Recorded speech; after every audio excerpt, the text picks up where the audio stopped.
Barak Yahuwah.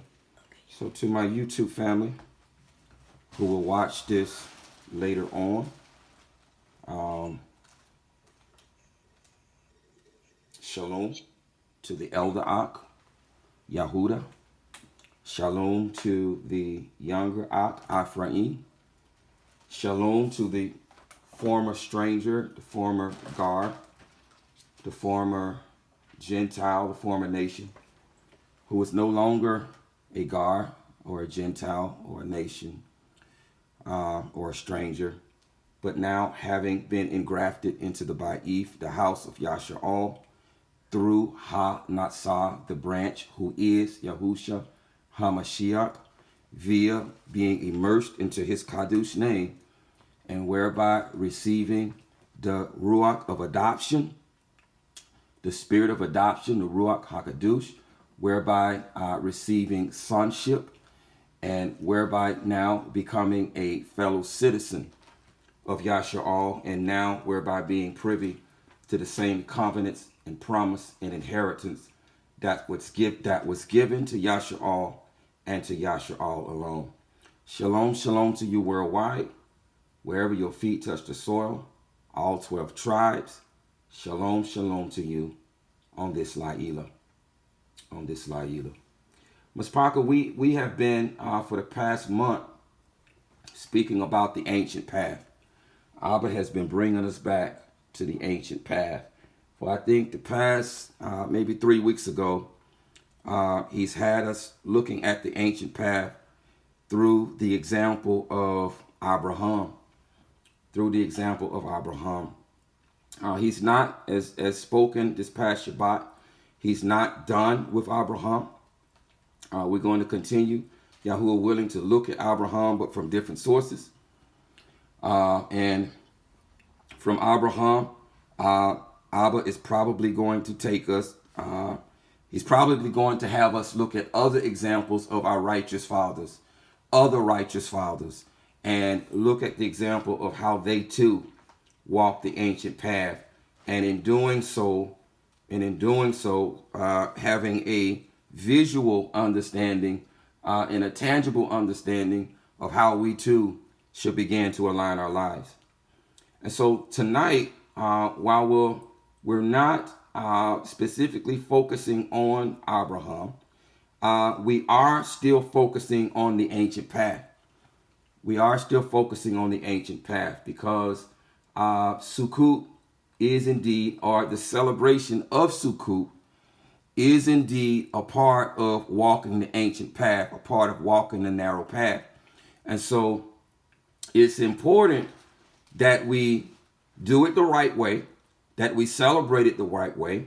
And it's equally important, or maybe more so important, that we understand why we're celebrating it. What is it that we're celebrating?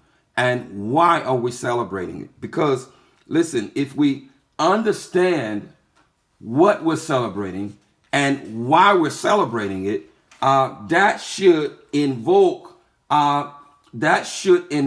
more of a fervent praise and more of a fervent expectation with respect to what Sukut is a foreshadowing of. What Sukut indeed is a foreshadowing of. So, we're not of the religious. We're not of the religious. We don't just do things to be doing things. We are his people. We are his remnant people who are aspiring to obey his Torah in Ruach and in truth, who are aspiring to walk the ancient path. And so in doing things in Ruach and in truth, it is important that we do all things in Ruach and in truth and not just observe things by the letter. Because indeed, the letter still kills. The letter still kills, but the Ruach gives life. The letter still kills, but the Ruach gives life. And so it's not enough just to celebrate Sukut by the letter.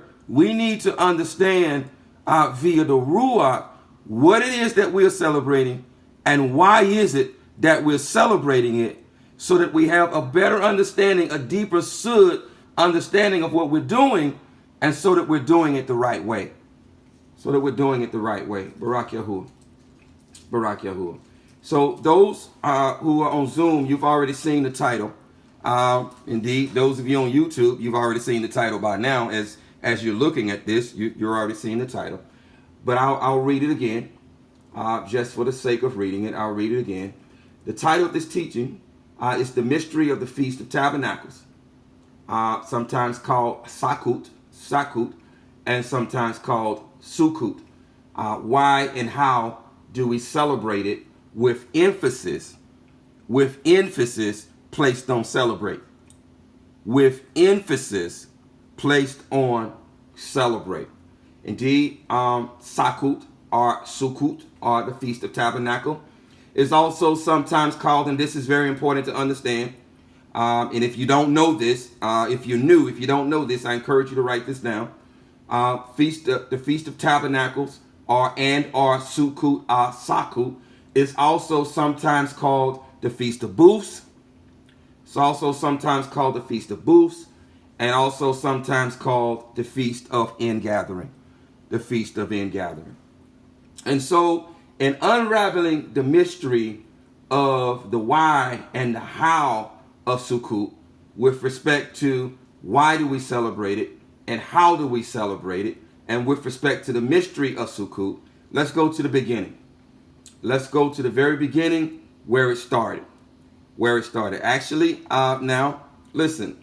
Let me rephrase that. Let's go to the very beginning of where it started on earth. I pray that you caught that. Let's go to the very beginning of where it started on earth. On earth. Barak Yahuwah. Barak Yahuwah. So if you have your Safar or your Safaris or your Safar, more accurately Safar, turn to the 16th chapter of Jubilees. Jubilee. Turn to the 16th chapter of Jubilee, or commonly called Jubilees. Jubilees.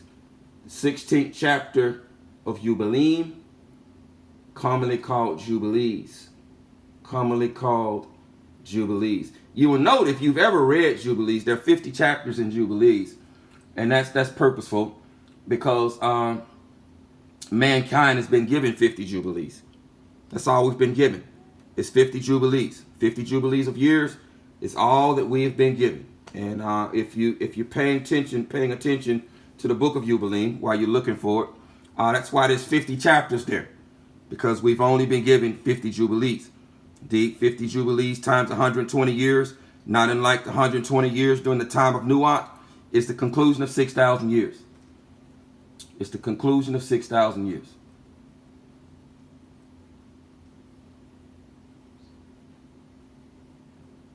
Barak Yahuwah. Barak Yahuwah.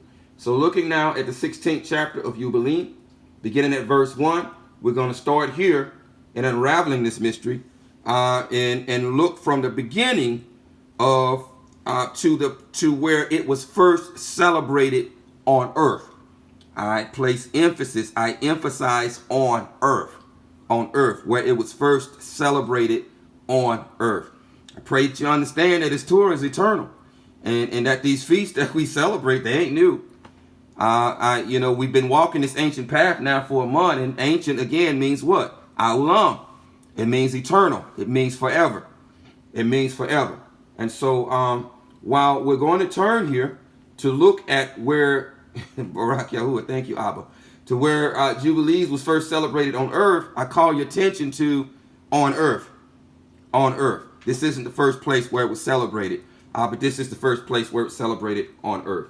Now, reading here, beginning at verse 1, it reads, "And on the new month of the 4th month, we appeared unto Abraham at the oak of Mamre, and we talked with him, and we announced to him that a son would be given to him by Sarah, his woman. And Sarah laughed, for she heard that we had spoken these words with Abraham.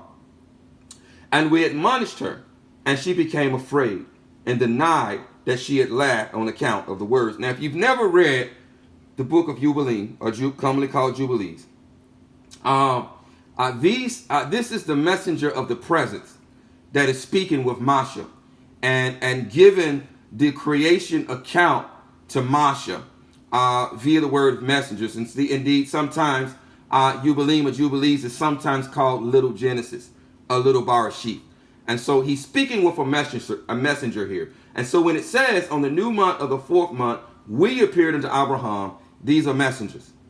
These are messengers. And he is speaking here to Masha. These messengers, or the messenger of the presence, is speaking to Masha.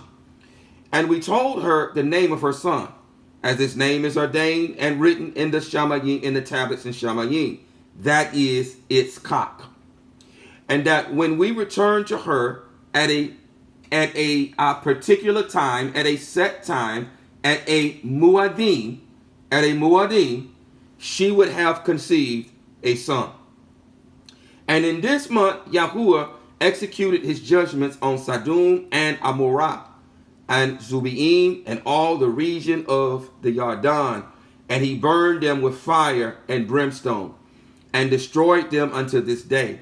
Even as lo, I have declared unto you all their works, that they are wicked and criminals exceedingly, and that they defile themselves and commit fornication in their flesh, and work uncleanness on the earth.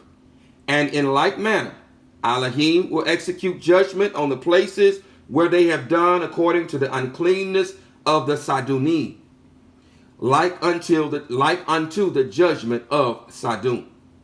But Lut we delivered, for Elohim remembered Abraham. Now, we're talking about Sukut, so I'm not going to touch that, but I just have to speak this.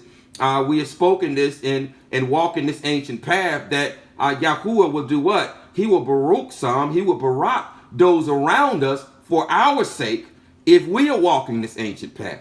Indeed, just like he remembered Lut for the sake of Abraham. Just like he remembered Lut for the sake of Abraham. I believe it is written, I've been young and now old, yet I've never seen the righteous forsaken, nor what? Nor his seed begging bread. But Lut we delivered, and so Lut was considered the seed of Abraham. He was considered seed of Abraham. But Lut we delivered, for Elohim remembered Abraham, and sent him out from the midst of the overflow.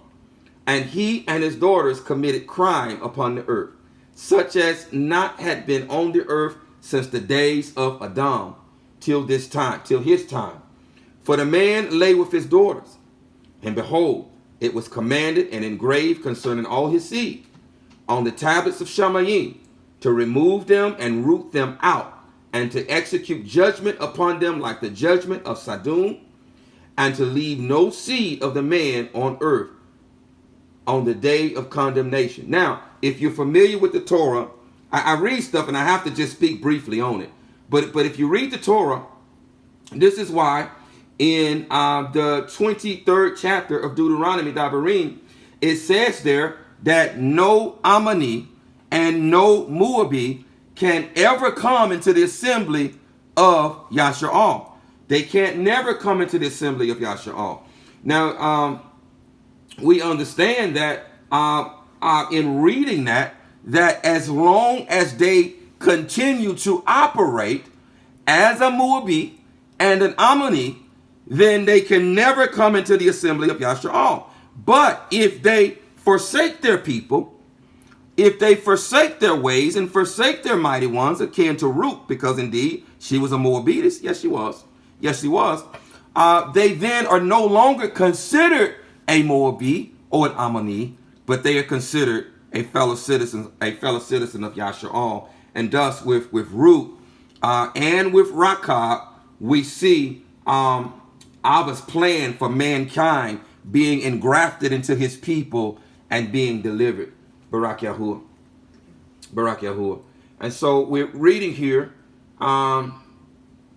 behold, it was commanded and engraven concerning his seed on the tablets of Shamayim to remove them and root them out, and to execute judgment upon them like the judgment of Sodom, and to leave no seed of the man on earth on the day of condemnation. And in this month Abraham moved from Cabron and departed and dwelt between Kadesh and Shur in the mountains of Gerar.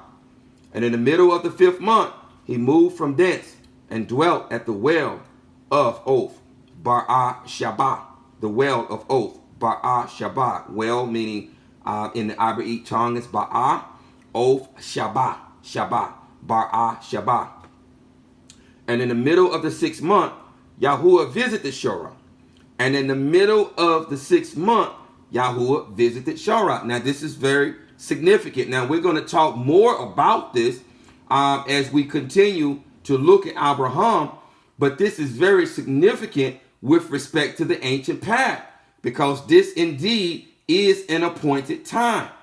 This is an appointed time when Yahuwah visited Shorah in the 6th month. Why is it significant? Because everything with Yahuwah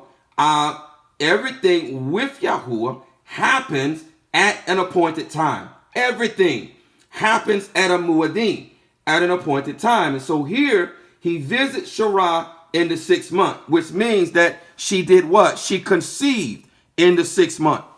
She conceived in the 6th month. She carried Ishkak for 9 months. We're not talking about the 6th month on the Gregorian calendar. We're not talking about the month of June. We're talking about the 6th month on Yahuwah's Chanukian calendar. And this is why it's important that we too follow the proper calendar, because indeed this is a part of walking the ancient path of celebrating his appointed feast at the appointed time. This indeed is the ancient path. So here he visits Shorah in the 6th month. Now the teaching is not about this, but I'm reading it, so I had to address it. He visits Shorah in the 6th month. When you count 9, starting at the 6th month, when you count 9 months, the 7th month, the 8th month, the 9th month, the 10th month, the 11th month, the 12th month, the 1st month, the 2nd month, and the 3rd month, you get the 3rd month when Ishkak was born. That's very significant because Ishkak was born on the day of Shabu'ut. He was born on the day of Shabu'ut as a foreshadowing of the Hamashiach. Everything happens at the appointed time. And so it's important, even looking at this, to understand that we must be in direct alignment with its appointed times. We must be in direct alignment with the ancient path, doing things as he prescribed. Because if we're not doing things as he prescribed, and that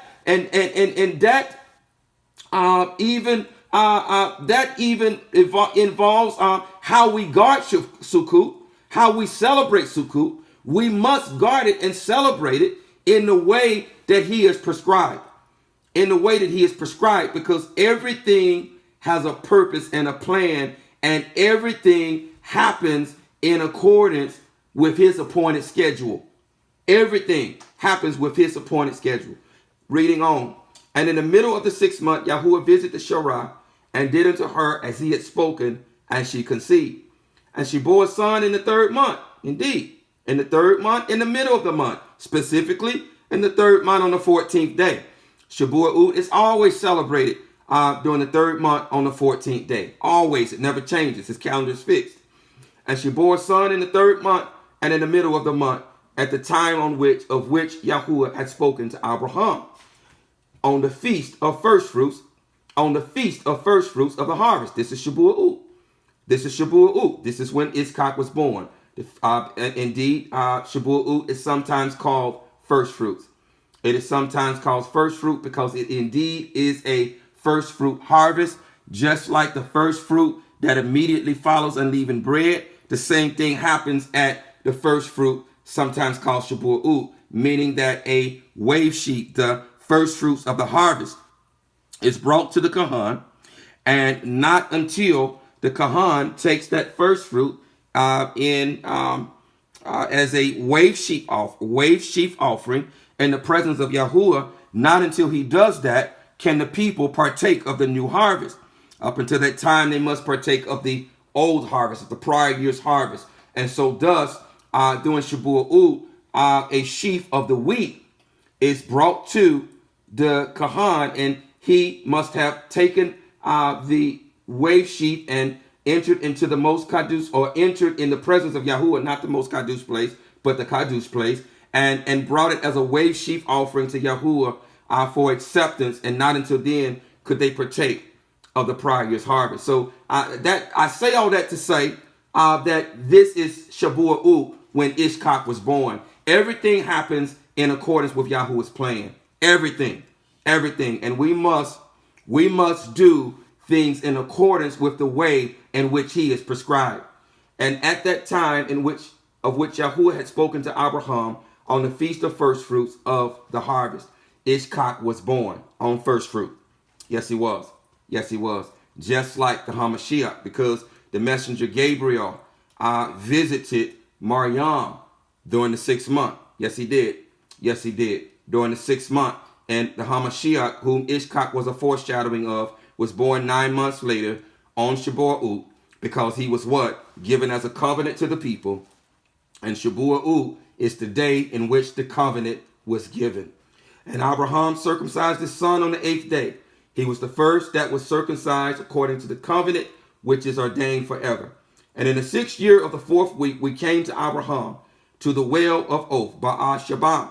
And we appeared unto him as we had told Sarah that we should return to her. And she would have conceived a son. And we returned in the 7th month. Listen here. Listen, this is very significant because we're talking about the 7th month. 7th month is when? 7th month is when Sukut is celebrated. Yes, it is. Yes, it is. Sukut is always celebrated in the 7th month without change. And we returned in the 7th month and found Sarah with child before us. And we Baruch him. And we announced to him all the things which had been decreed concerning him, that he should not die till he should begot 6 sons more, and should see them before he died. But that in Ishkak should his name and seed be called. And that all the seed of his sons should be the other nations, and be reckoned with the other nations. But from the sons of Ishkak, one should become a Kadush seed. But from the sons of Itzkak, one should become a Kadush seed, and should not be reckoned among the other nations. For he should become the portion of all Ayun. And all his seed had fallen into the possession, and all his seed had fallen into the possession of Elohim, that it should be unto Yahuwah a people for his possession above all nations, and that it should become a reign and Kahanim, a reign of priests, and a Kadush nation. And we went our way, and we announced to Sarah all that we had told him. And they both rejoiced. Listen, and they both rejoiced. They both celebrated with exceeding great gladness. Why? Because of all that had been spoken. Because of all that had been spoken to them with respect to Ishkak, with respect to him being the promised son, with respect to a nation of priests coming from him, with respect to the promised son coming through him, with respect to the promised son coming from Ishkak, the promised son being Yahushua HaMashiach, being Yahuwah himself coming in the flesh and coming in the person of Yahushua HaMashiach. And so receiving this news, he celebrated with exceeding great joy. Why did he celebrate? Why did he celebrate? Because in Ishkak, listen, through Ishkak, again, was going to come the promised son. The promised son, again, being Yahushua HaMashiach. And we understand that when Yahushua HaMashiach came, what? He pitched his tent. Yahuwah pitched his tent, his sukkah amongst men, and he tabernacled amongst us. He tabernacled amongst us. And so quite fittingly now, Abraham is getting ready to celebrate Sukut. He's getting ready to celebrate Sukut because Abba is getting ready to give him a promised son. Through his promised son, not only is the promised son coming, the Messiah going to come, but the promise of the Ruach HaKadosh is going to come through him. The promise of the Ruach HaKadosh is going to come from his son, through the descendants of his son down to the Hamashiach. The Ruach HaKadosh is he who does what? Who tabernacles amongst men. Who tabernacles amongst men. I don't want to speak too much about that, but I need you to understand the significance of why Abraham was the first to celebrate Sukut in the earth. Before I move on, so that I'm not moving too fast, does everyone understand what was just spoken? Yes. Barak Yahuwah. Yes. Barak Barak Yahuwah. Yahuwah. Yes. And he built there an altar to Yahuwah, who had delivered him, and who was making him celebrate in the land of his sojourning. And he celebrated a feast of gladness in the month 7 days, near the altar which he had built at the well Baal Shabah, the well of oath. And he built Sukkah. Sukkah in the Hebrew, it is Sukkah, but it means booth. It means booth or tent. It means booth or tent. And he built Sukkah for himself and for his servants on this feast. And he was the first to celebrate the feast of Sukut on the earth. And he was the first to celebrate the feast of Sukut on the earth. So indeed, celebrating Sukut is part of the ancient path. This is the ancient path. And Abraham celebrated it because he received the news regarding his son Ishkak. Indeed, he was given the word regarding Ishkak, that in Ishkak shall your seed be called. In Ishkak shall your seed be called. What's important also to understand about Ishkak is that Ishkak was not born according to the flesh. Ishkak was born according to the Ruach. He was not born according to the flesh. Indeed, he was a foreshadowing of the Hamashiach. The Hamashiach was born in like manner. Indeed, did not the text say that Yahuwah visited Shorah? Is that not what the text says? Yes, it does. Yes, it does. Yahuwah visited Shorah.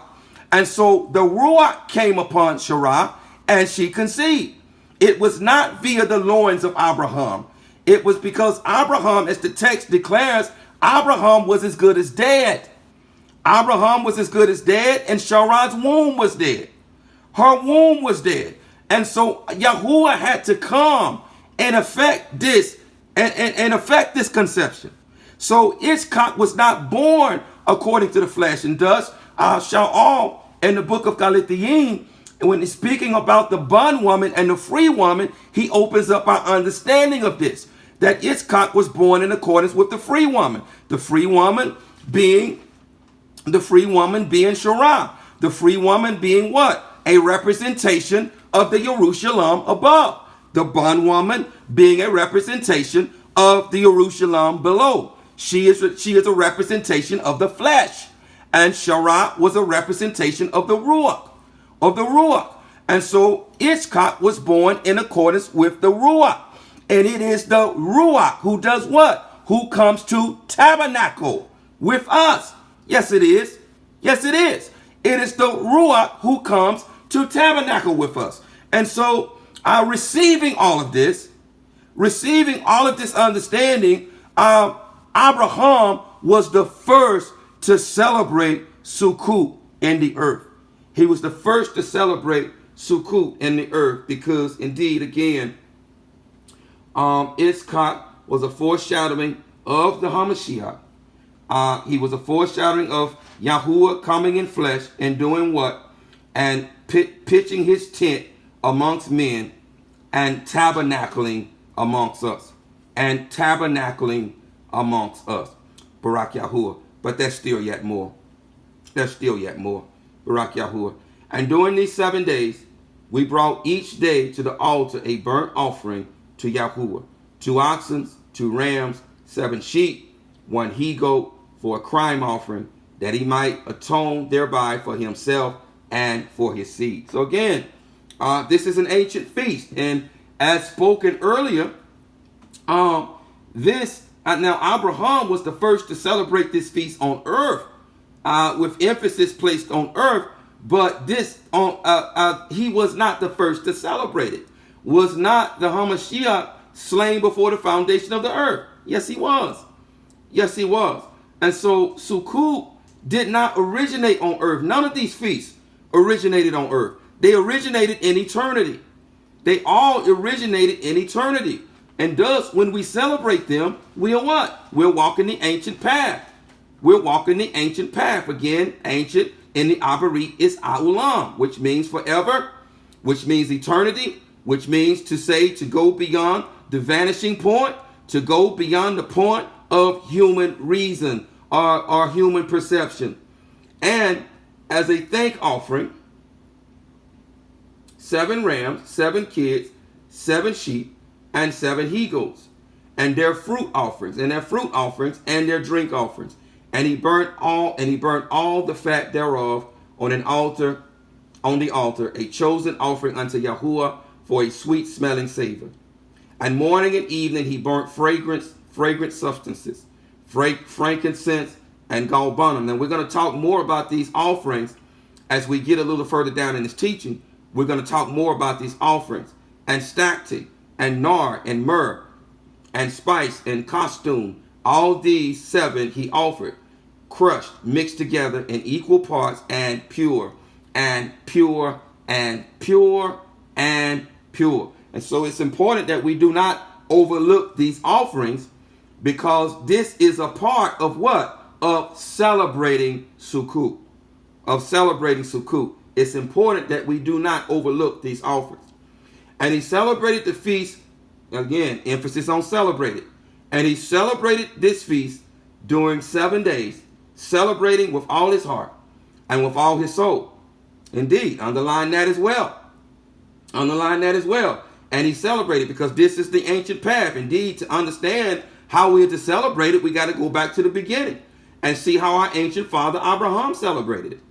And he celebrated this feast during 7 days. How? Celebrating with all of his heart and with all of his nafash. With all of his heart and with all of his nafash. And he and all those who were in his house, he celebrated with all his heart and with all his nafash. He and all those who were in his house. And there was no stranger with him, nor any that was uncircumcised. Indeed, no uncircumcised of heart is to celebrate this feast with us. No uncircumcised of heart is to celebrate this feast with us. No, they're not. No uncircumcised of heart is to celebrate this feast with us. They're not. Not everybody's meant to come to Sukut. Not everybody's meant to celebrate Sukut with us. No uncircumcised of heart is to celebrate Sukut with us. And he baruch his creator, who had created him in his generation. For he had created him according to his good pleasure. For he knew and perceived that from him, listen, would arise the plant of righteousness for the eternal generations. He's talking about the HaMashiach. And this is why he celebrated. This is why he celebrated Sukut. I pray you're understanding. When Yahuwah put on flesh and pitched his tent amongst men and tabernacled amongst us, he understood this, and he celebrated with all of his heart and with all of his mind, because he knew and perceived that from him would arise the plant of righteousness, Yahushua HaMashiach, who would pitch his tent amongst men and tabernacle amongst us for the eternal generations. And from him a Kadu seed, so that it should become like him who had made all things. And he baruch and celebrated, and he called the name of this feast the Feast of Yahuwah, a celebration acceptable to all Yom. And we baruch him forever, and all his seed after him throughout all the generations of the earth, because he celebrated this feast in its season. It's important, again, that we celebrate it in its season, on the appropriate day, on the specific day. And so this is why it is important. This is why it is important that understanding his true calendar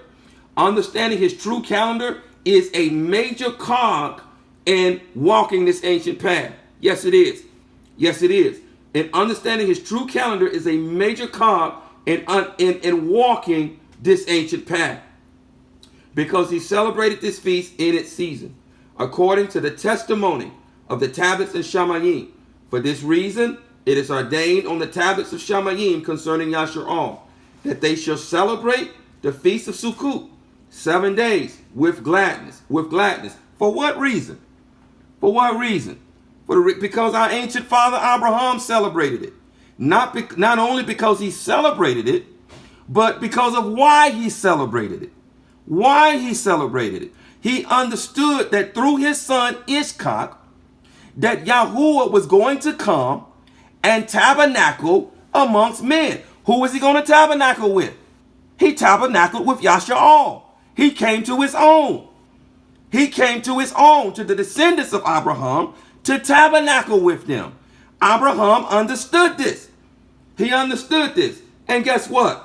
He's still, I don't want to get ahead of myself. Barak Yahuwah. Barak Yahuwah. For this reason, it is ordained on the tablets of Shamayim concerning Yasha'al that they should celebrate the Feast of Sukut 7 days with gladness in the 7th month, accepting before Yahuwah a statute forever. A statute A'ulam. A'ulam. A'ulam. Listen here. A'ulam. A'ulam. Forever. Throughout their generations every year. And to this there is no limit of days. And to this there is no limit of days. For it is ordained forever regarding Yasha'al. A'ulam. Forever regarding Yasha'al, that they should celebrate it and dwell in sukkahs and set wreaths upon their heads and take leafy boughs and willows from the brook. And willows from the brook. And Abraham took branches of palm trees and the fruit of goodly trees, and every day going round the altar with the branches 7 times a day in the morning, he praised and gave thanks to his Elohim for all things in gladness. Barak Yahuwah. So this is where it started. This is where it started. This is where it started on earth. And we've got a brief introduction there as to why we celebrate it. We've gotten a brief introduction there as to why we celebrate it. But there is indeed more. There is indeed more. Turn now to Leviticus, the 23rd chapter. Uikra, Leviticus, the 23rd chapter. Uikra, Leviticus, the 23rd chapter.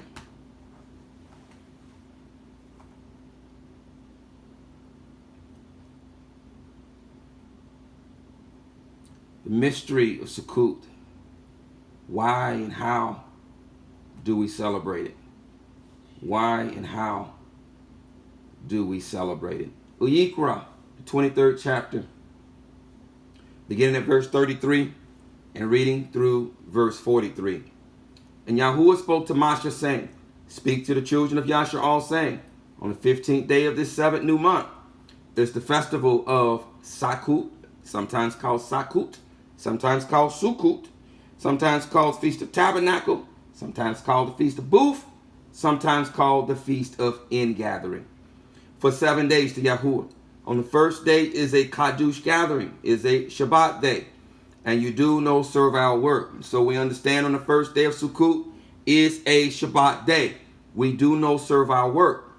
For 7 days you bring an offering made by fire to Yahuwah. Listen here.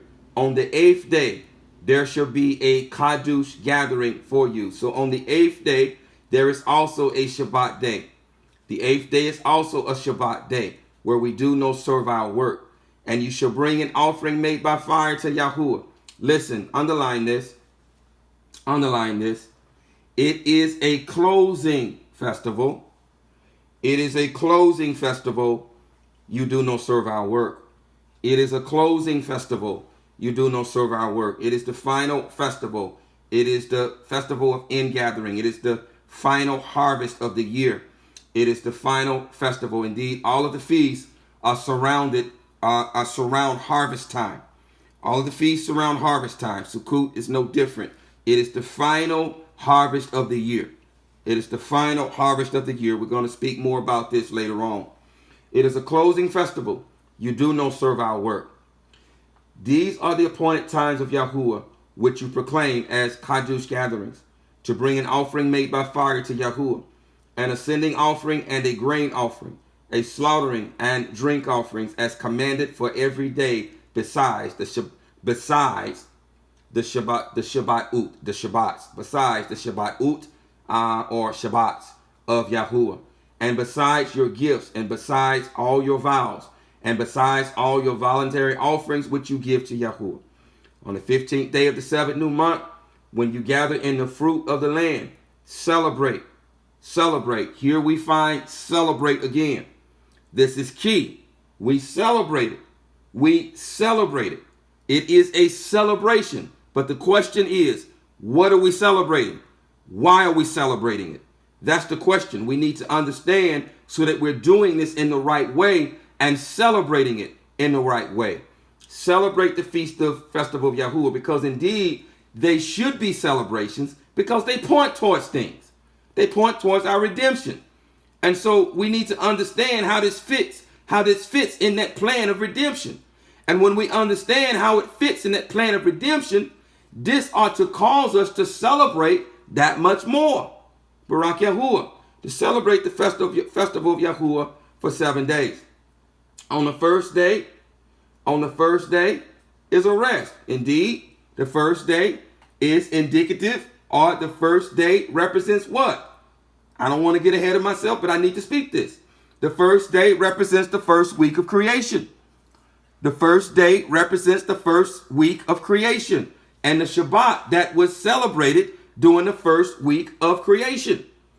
On the first day of the first week is a rest, the first week of creation. And on the 8th day, this represents what? The last week of creation, or the last week that we have here on earth. It represents the last week of creation, of this current creation. It represents the last week. It represents the last week. And it will also be a rest. It will also be a rest. Oh, I don't want to get ahead of myself, but I have to say it. But it's going to be an eternal rest. It's going to be an eternal rest, an eternal Shabbat. Yes, it is. Yes, it is. And you shall take for yourselves on the first day the fruit of good trees, branches of palm trees, twigs of leafy trees, and willows of the stream, and shall what? Shall celebrate.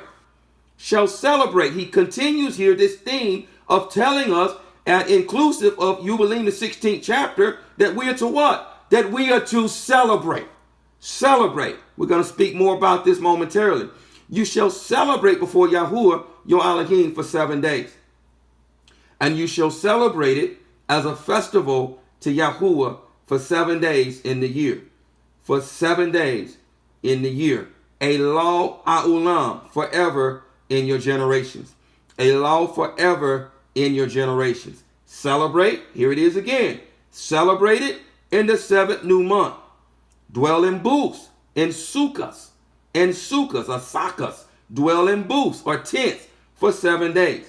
All who are native born and Yashar dwell in booths, sakas, or sukkahs, or tents, so that your generations know that I made the children of Yashar dwell in booths, or sakas, or sukkahs, when I brought them out of the land of Mashraim. When I brought them out of the land of Mashraim. I am Yahuwah, your Elohim. I am Yahuwah, your Elohim. And so he made the case here of, or make the point here of alerting us that for several times here in the text, that it is a celebration. It is a celebration. Indeed, in Yubilim, the 16th chapter, Abraham celebrated it. And Abba has revealed to us why he celebrated it. Why he celebrated it? Because of what was revealed to him. What was revealed to him about his son, about his seed, about Iskak, and that through his seed, Yahuwah himself would come to what? To tabernacle amongst men. To tabernacle amongst men. And so now we are to celebrate. Abraham celebrated this, and we are to celebrate. We are to celebrate. And so in looking at how we are to celebrate, or should I say, at what level of celebration we should bring to Sukut, looking at what level of celebration that we should bring to Sukut, let's look at Numbers, the 28th chapter. Let's look at Bamatba of Numbers, the 28th chapter.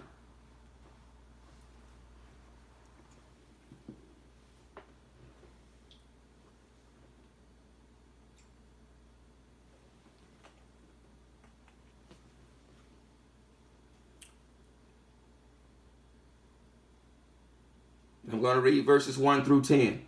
Listen. And Yahuwah spoke to Moshe, saying, command the children of Yashar And you shall say to them, take heed to bring my offering, my food for my offerings, made by fire as a sweet fragrance to me at their appointed time. At their appointed time. And you shall say to them, this is the offering made by fire, which you bring to Yahuwah. Two male lambs a year old, perfect ones, daily, a continual ascending offering. The one lamb you prepare in the morning, and the other lamb you prepare between the evenings, with 1/10 of an ephah of fine flour, as a grain offering, mixed with 1/4 of a hin of pressed oil, a continual offering without end, which was offered at Mount Sinai for a sweet fragrance, an offering made by fire to Yahuwah. And its drink offering, 1/4 of a hin for each lamb. Pour out the drink to Yahuwah as an offering in the Kadush place. And the other lamb you prepare between the evenings, as the morning grain offering and its drink offering. You prepare it as an offering made by fire, a sweet fragrance to Yahuwah. And on the Shabbat day, 2 lambs a year old, perfect ones, and 2/10 of an ephah of fine flour, as a grain offering mixed with oil, with its drink offering, the ascending offering for every Shabbat, besides the continual ascending offering with its drink offering. Now, those who are listening via Zoom, you should already know where I'm going. But those who are listening via YouTube, you are the reason that I'm taking my time and breaking this down again. You are the reason that I'm taking my time and breaking this down again. So here in Numbers, the 28th chapter, Yahuwah gives us instructions about his continual offerings. 1 in the morning, 1 in the evening, continually without end.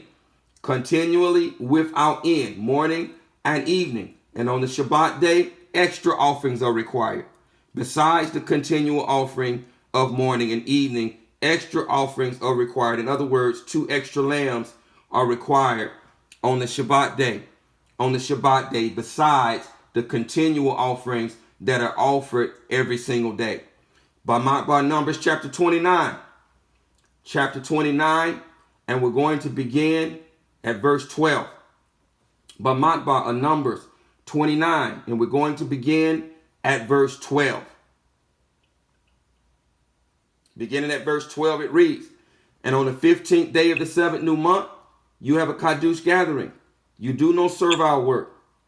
You do no servile work.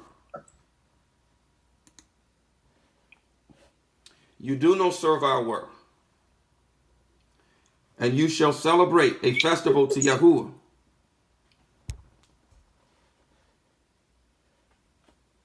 And you shall celebrate a festival to Yahuwah 7 days. And you shall bring near an ascending offering, an offering made by fire, a sweet fragrance to Yahuwah. Listen here. Listen. 13 young bulls. 13 young bulls. 2 rams. 14 lambs a year old. Perfect ones they are. And their grain offering, fine flour mixed with oil, 3/10 of an ephah for each of the 13 bulls, 2/10 for each of the 2 rams, and 1/10 for each of the 14 lambs, and 1 male goat as a crime offering, besides the continual ascending offerings, its grain offering and its drink offering. Then on the 2nd day, 12 young bulls, 2 rams, 14 lambs a year old, perfect ones, and their grain offering, and their drink offerings for the bulls, for the rams, and for the lambs, by their number, according to the right ruling, and 1 male goat as a crime offering, besides the continual ascending offering with its grain offering, and their drink offerings. And on the 3rd day, 11 bulls, 2 rams, 14 lambs a year old, perfect ones, and their grain offering, and their drink offerings for the bulls, for the rams, and for the lambs, by their number, according to the right ruling, and 1 goat as a crime offering, besides the continual ascending offering, its grain offering, and its drink offering. Then on the 4th day, 10 bulls, 2 rams, 14 lambs a year old, perfect ones, and their grain offerings, and their drink offerings for the bulls, for the rams, and for the lambs, by their number, according to the right ruling, and 1 male goat as a crime offering, besides the continual ascending offering, its grain offering, and its drink offering. Then on the 5th day, 9 bulls. So we can see that it was a feast. These animals didn't go to waste. This was a feast. This was a feast. This was a celebration. But those on Zoom should understand where we're going. But again, I'm taking my time and breaking this down for the sake of our YouTube audience. Then on the 5th day, 9 bulls, 2 rams, 14 lambs a year old, perfect ones, and their grain offering, and their drink offerings for the bulls, for the rams, and for the lambs, by their number according to the right ruling, and 1 goat as a crime offering, besides the continual ascending offering, besides the continual ascending offering, besides the continual morning offering and evening offering. All of these offerings here are required. And if you're listening via Zoom here, you understand what this morning and evening offering represents. And so these offerings now are given in addition to the morning and evening offering. Indeed, you should already know where we're going and how this relates to celebrating. Besides the continual ascending offerings, its grain offering, and its drink offering. Then on the 6th day, 8 bulls, 2 rams, 14 lambs a year old, perfect ones, and their grain offering, and their drink offerings for the bulls, for the rams, and for the lambs, by their number, according to the right ruling, and 1 goat as a crime offering, besides the continual ascending offering, its grain offering, and its drink offering. Then on the 7th day, 7 bulls, 2 rams, 14 lambs a year old, perfect ones, and their grain offerings, and their drink offerings for the bulls, for the rams, and for the lambs, by their number, according to the right ruling, and 1 goat as a crime offering, besides the continual daily offerings, the continual ascending offerings of morning and evening, its grain offering and its drink offering. And on the 8th day, you have an assembly. You do no servile work. You shall bring near an ascending offering, an offering made by fire, a sweet fragrance to Yahuwah, 1 bull, 1 ram, 7 lambs a year old, perfect ones, their grain offering and their drink offerings for the bull, for the ram, and for the lambs, by their number, according to the right rulings, and 1 goat as a crime offering, besides the continual ascending offering, its grain offering, and its drink offerings. Now we can, before we break this down further, what we can deduce from this off the top, from the surface, is that we can see in the first 7 days there were what? There were 70 bulls slaughtered. There were 70 bulls slaughtered on behalf of what? Of the 70 nations. On behalf of the 70 nations of mankind. Because Yasha'al is what? Is a representation of the remnant of mankind. Yes, we are. Yes, we are. Yasha'al is a representation of the remnant of mankind. And thus 70 bulls were offered on behalf of the 70 nations. Indeed, this is how the nations will be delivered. How? Through the Hamashiach, through Yahusha Hamashiach, and whereby receiving him and receiving his Ruach, they are what? They are engrafted into the nation of Yasha'al, and whereby they become fellow partakers of the same everlasting covenant and promise and inheritance that was given to Yasha'al and to Yasha'al alone. And so Yasha'al is a representation of the remnant of mankind. Indeed, that's why there were 70 that went down into Egypt. That's why there were 70 elders. That's why there were 70 palm trees and 12 springs of water. Yasha'al is a representation of the remnant of mankind. In order for mankind to be delivered, mankind must accept the Hamashiach. They must keep the Torah that was given to Yasha'al, because the Torah was not given to Gentiles. When a Gentile accepts the Torah and receives the Hamashiach and receives the spirit of adoption, he or she is no longer a Gentile, but a fellow citizen of Yasha'al and a fellow partaker of the same everlasting covenant and promise and inheritance that was given to Yasha'al and to Yasha'al alone. And so we see in the first 7 days that 70 bulls was slaughtered for the 70 nations. But what else do the offerings represent? What else do these offerings represent? As we read through here, you can see now that there are more offerings given for Sukut than any other feast. There are more offerings given for Sukut or giving during Sukut than during any other feast. It is the culmination. It is the closing festival. But there are more offerings here given during Sukut than at any other feast. Any other feast. Any other feast. That should cause you to take note. That should cause you to take note. So for the sake of my YouTube family, we're going to continue to break this down. Let's turn here to Psalms chapter 50. Psalms chapter 50, a Tahalim, or Psalms chapter 50.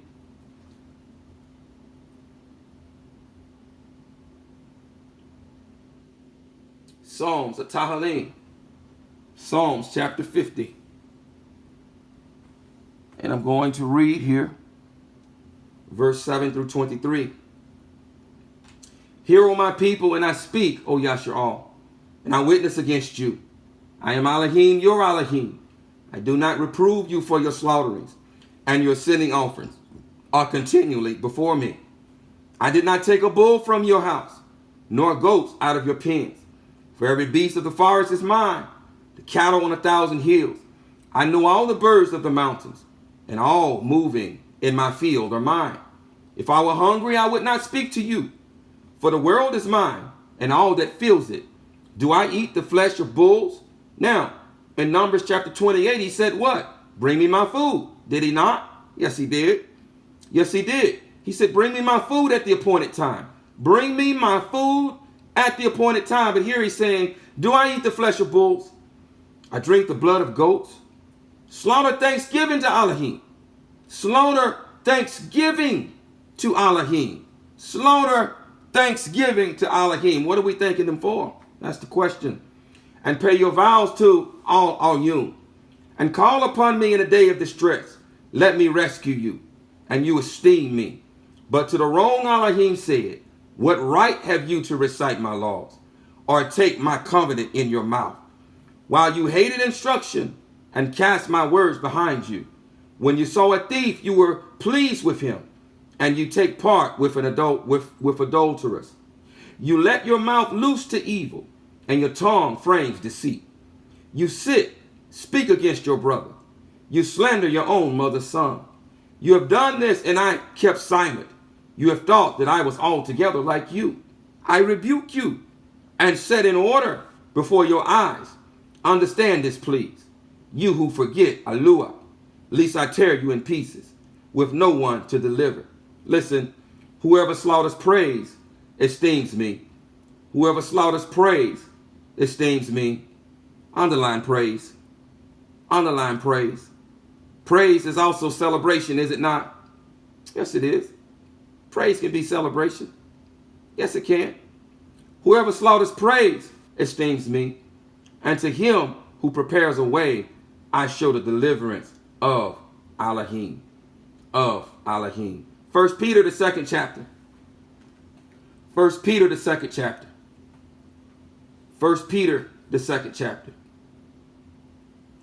1 Peter, the 2nd chapter, verses 5 through 10, beginning at verse 5. I'm gonna call out the chapter and the verse, Ms. Parker. I'm gonna call it out maybe 2 or 3 times, and then I'm gonna go ahead and read, because I don't want this to be too long. This is the 4th night, and I know some have to go punch the clock tomorrow, and so I really don't want to make this too long. So I'm gonna call out the scripture maybe a couple of times, maybe 2 or 3 times, and then I'm gonna go ahead and read it. Beginning here at verse 5. You also, as living stones, are being built up a spiritual house, a kadush kahana, which is to say priesthood, to offer up spiritual slaughter offerings acceptable to Elohim through Yahushua Mashiach. Because it is contained in the scripture, see, I lay in Zion a chief cornerstone, chosen, precious, and he who believes on him shall by no means be put to shame. This preciousness, then, is for you who believe.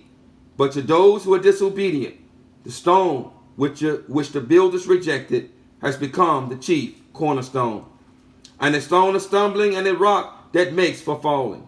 who stumbles because they are disobedient to the word to which they also were appointed.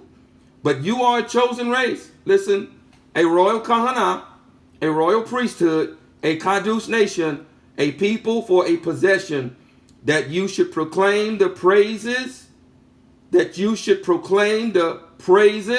of him who called you out of darkness into his marvelous light, who were not a people, but now the people of Elohim, who had not obtained compassion, but now obtain compassion.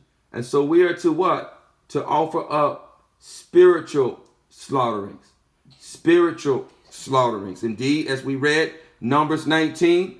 I pray that you understand in Numbers 28 that these were priests, that these were kahanim that were offering these slaughterings, that were offering Abba's food, that these were priests.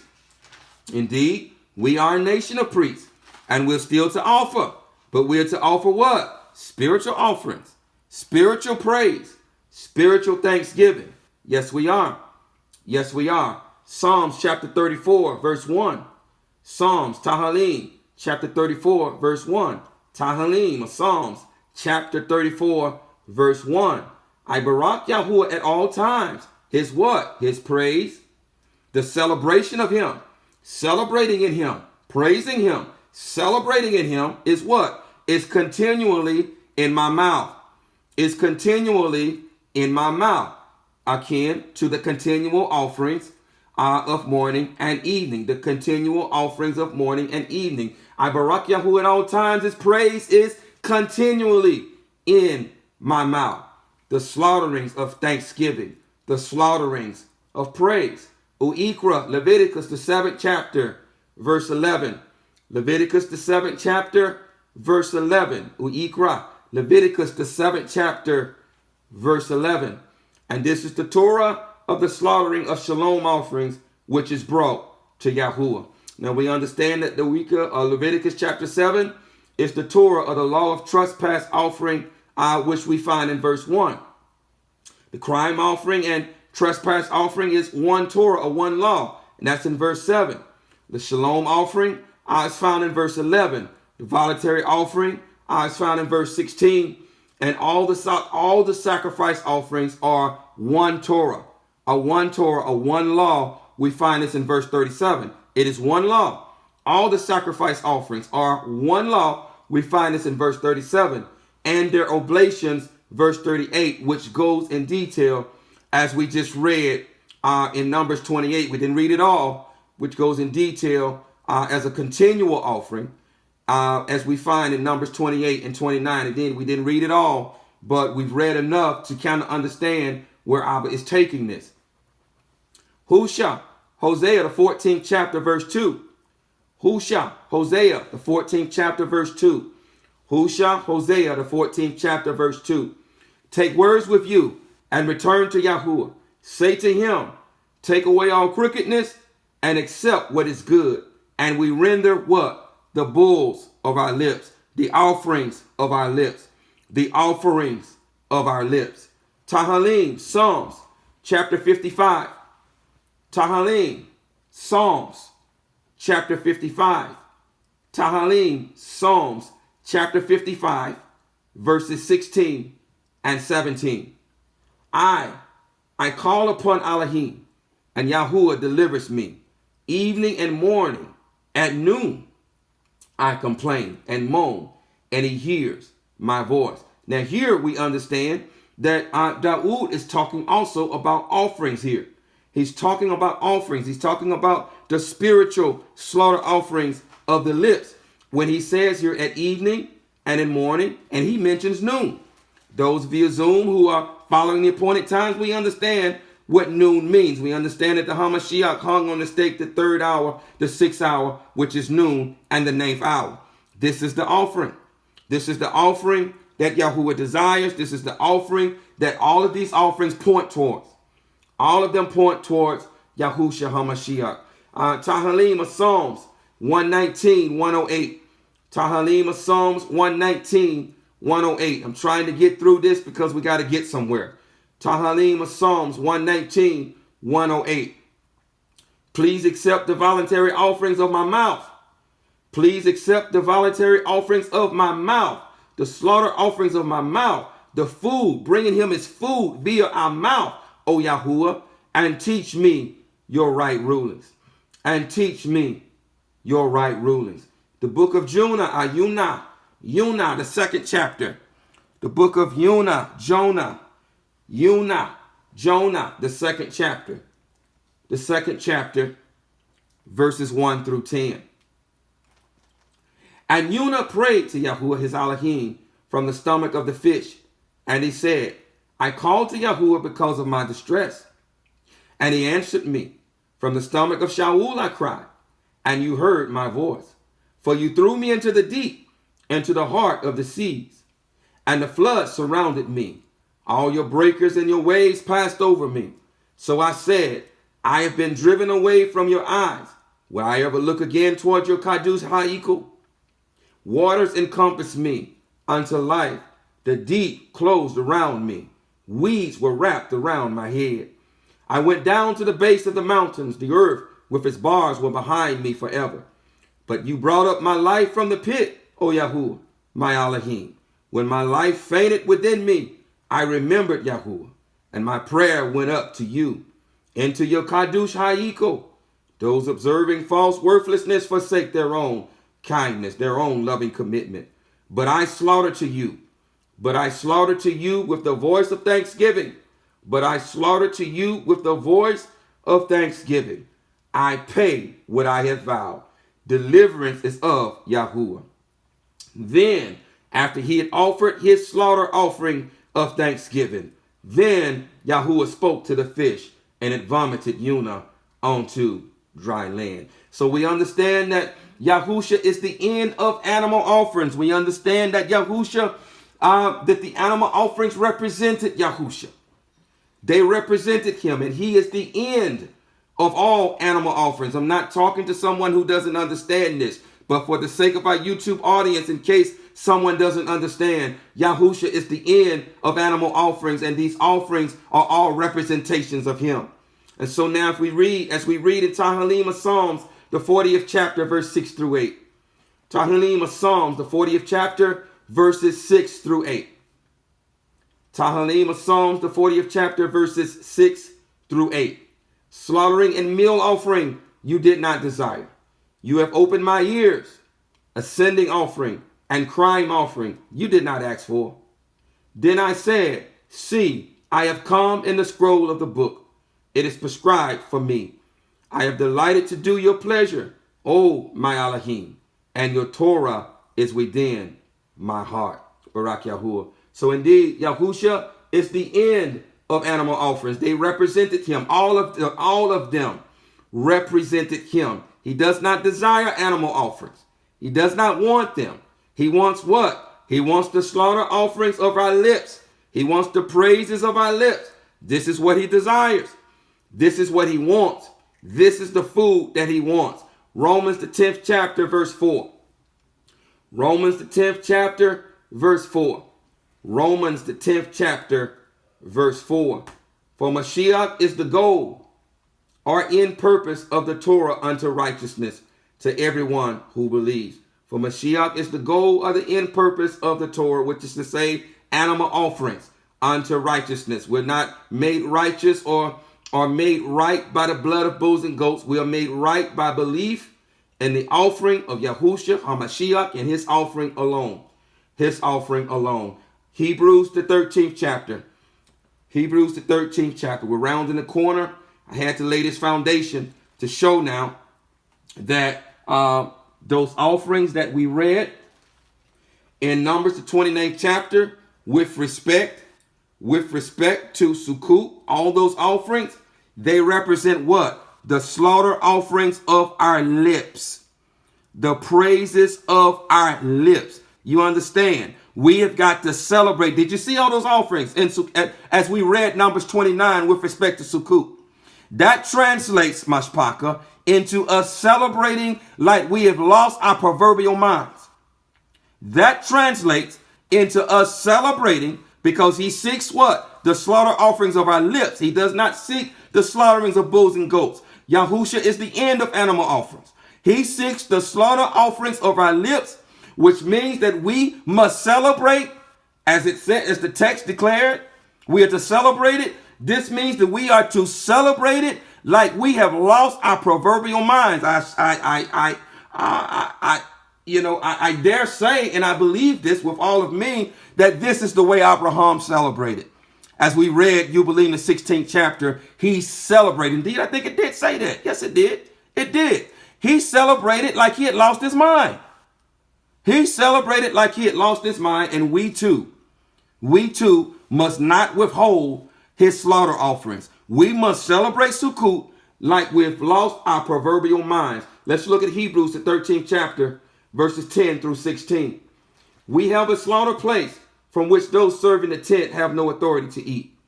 For the bodies of those beasts whose blood is brought into the Kaddish place by the Kohen Gadol for crime are burned outside the camp.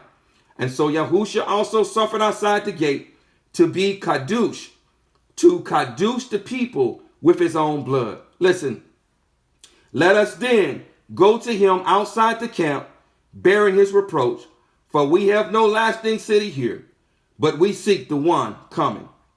Through him then, listen, through him then, let us continually offer up a slaughter offering of praise to Elohim. We must praise him at Sukut like we've lost our proverbial minds. There are many slaughter offerings that are required for Sukut, in addition to the daily continual offerings. And so we must celebrate. This is one way. This is the how. This is part of the how. We must celebrate. We must praise him like we have lost our proverbial minds. But the question is, why are we celebrating like we've lost our proverbial minds? What are we celebrating? Why are we celebrating like we've lost our proverbial minds? So it says here, through him then, let us continually offer up a slaughter offering of praise to Elohim. That is the fruit of our lips, giving thanks to his name. And do not forget to do good and to share. For such slaughter offerings, Elohim is well pleased. So we understand, for those of you who are going to listen via YouTube later on, that Yahusha took our place. He has took our place, which means that his blood was counted as our blood, and which means that when we are what? When we are immersed with him, immersed into him through the YAHUAH'S, we are impaled with him, we are buried with him, and we are resurrected with him. Indeed, he took our place. His blood was counted as our blood. Indeed, all of those animal offerings were representations of us. They represented us. And by extension, they represented the HaMashiach, who too represented us. And so now, understanding this, and understanding that this is not what he wants, but what he wants is the slaughter offering of praise, we are to give him ourselves. We are those slaughterings. We are to give him ourselves. We are to give him the bulls of our lips. We are to give him slaughter offerings of praise. And as it relates to Sukut, we are to praise him like we've lost our proverbial minds. But the question is, why are we celebrating that way at Sukut? Why are so many offerings required at Sukut, which translates into praise? Why are so many offerings required at Sukut, which translates into praise? And so indeed, Yahuwah took our place, and he is the continual offering, and therefore we are the continual offering. We are the continual offering. We are all of the offerings. We are all of them. And we must bring him ourselves, all of ourselves. We must bring him pure offerings. We must bring him praise from what? From a pure place, from a pure heart. And we must praise him like we've lost our proverbial minds. We must bring him extra food. We've got to bring him extra food on Sukut. We've got to bring him extra food on Sukut. And so if you're not ready to praise, like you've lost your proverbial mind, if you're not ready to praise as though you're going to be looking for your voice for the next 2 months, don't bother to show up to Sukut, because this is a requirement, is it not? Yes, it is. Does not the text say that we're to celebrate? Yes, it does. Yes, it does. And so if you're not ready to celebrate and to praise him like you've lost your proverbial mind, don't show up. Do not show up, because that's part of Sukut. That's part of observing it. That's part of observing it. So the question is again, what are we celebrating? Why are we celebrating it like we've lost our proverbial minds? Why do we celebrate it, or to celebrate it with such fervor? Why are we to celebrate it with such fervor? Now, before we get to that, let's look at another aspect of Sukut, which is equally important. Let's look at another aspect of Sukut, which is equally important. Turn to Exodus chapter 40. Turn to Exodus chapter 40.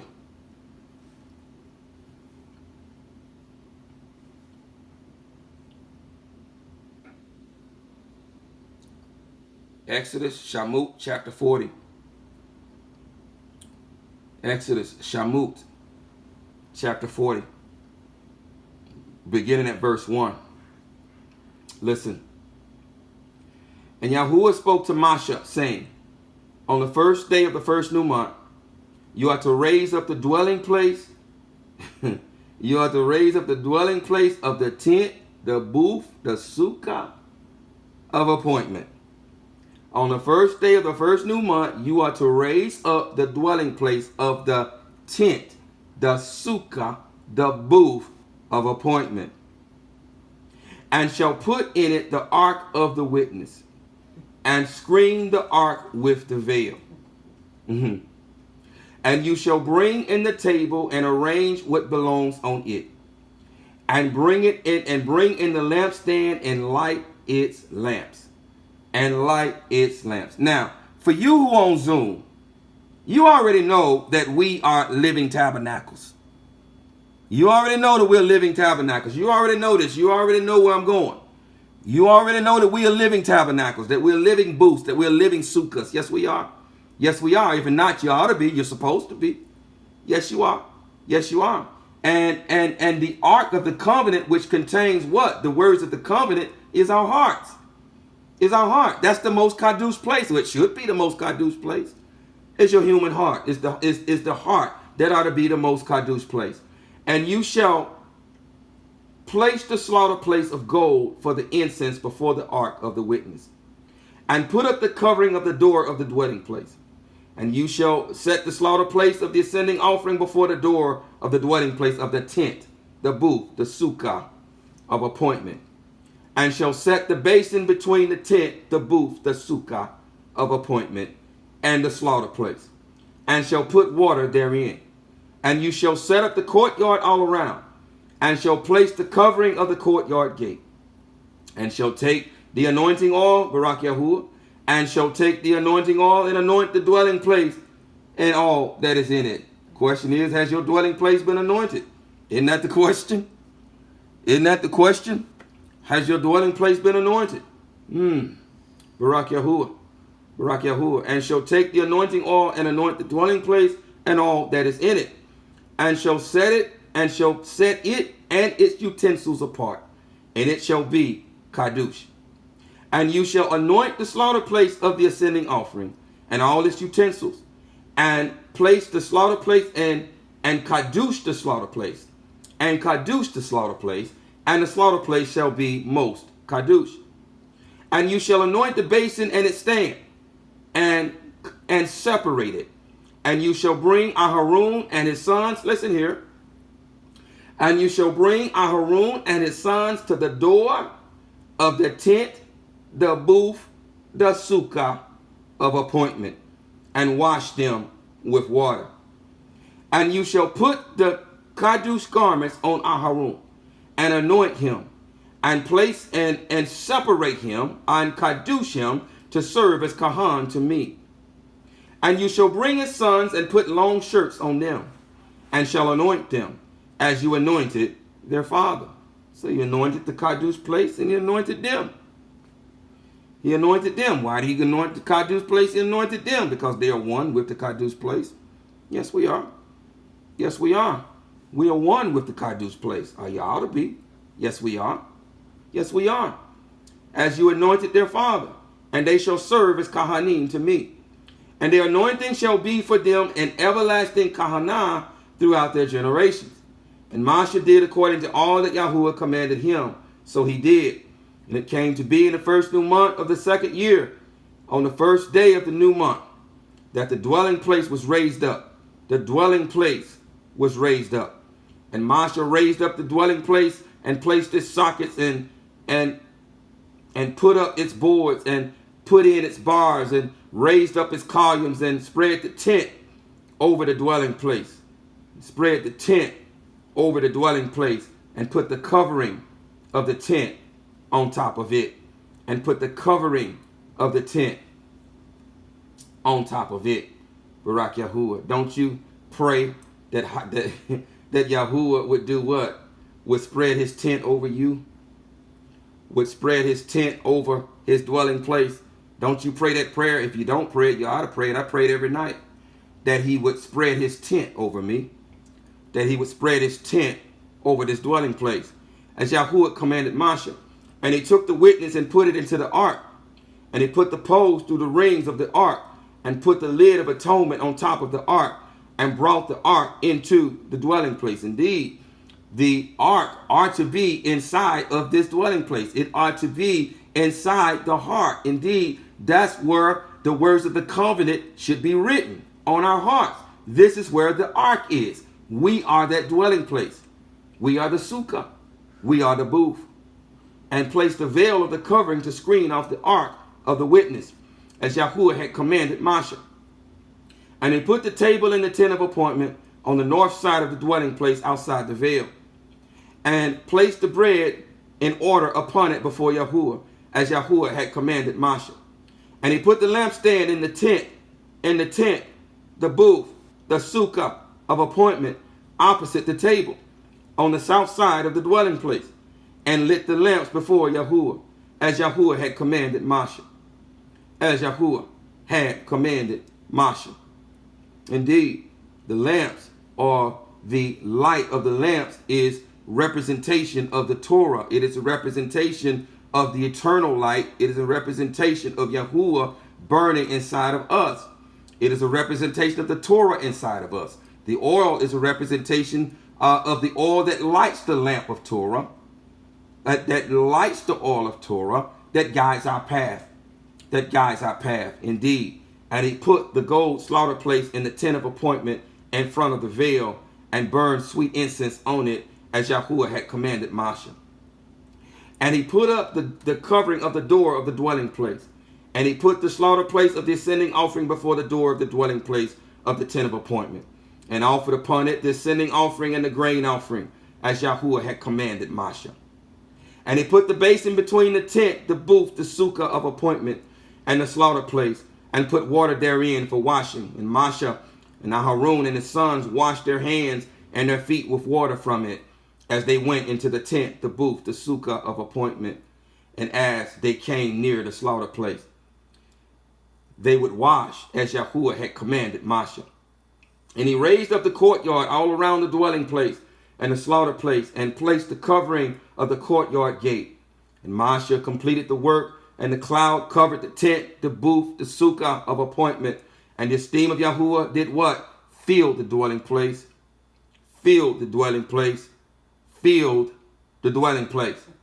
And Moshe was not able to come into the tent, the booth, the sukkah of appointment, because the cloud dwelt on it.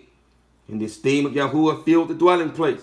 And when the cloud was taken up from above the dwelling place, the children of Yasha'al went outward in all their journeys. But if the cloud was not taken up, then they did not set out or move out to the day that it was taken up. For the cloud of Yahuwah was on the dwelling place by day, and fire was on it by night, before the eyes of all the house of Yasha'al in all their journeys. Turn to Leviticus chapter 8.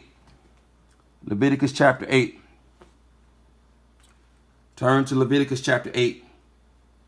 Uikra chapter 8. Uikra. Leviticus chapter 8. Leviticus Uikra chapter 8, beginning at verse 1.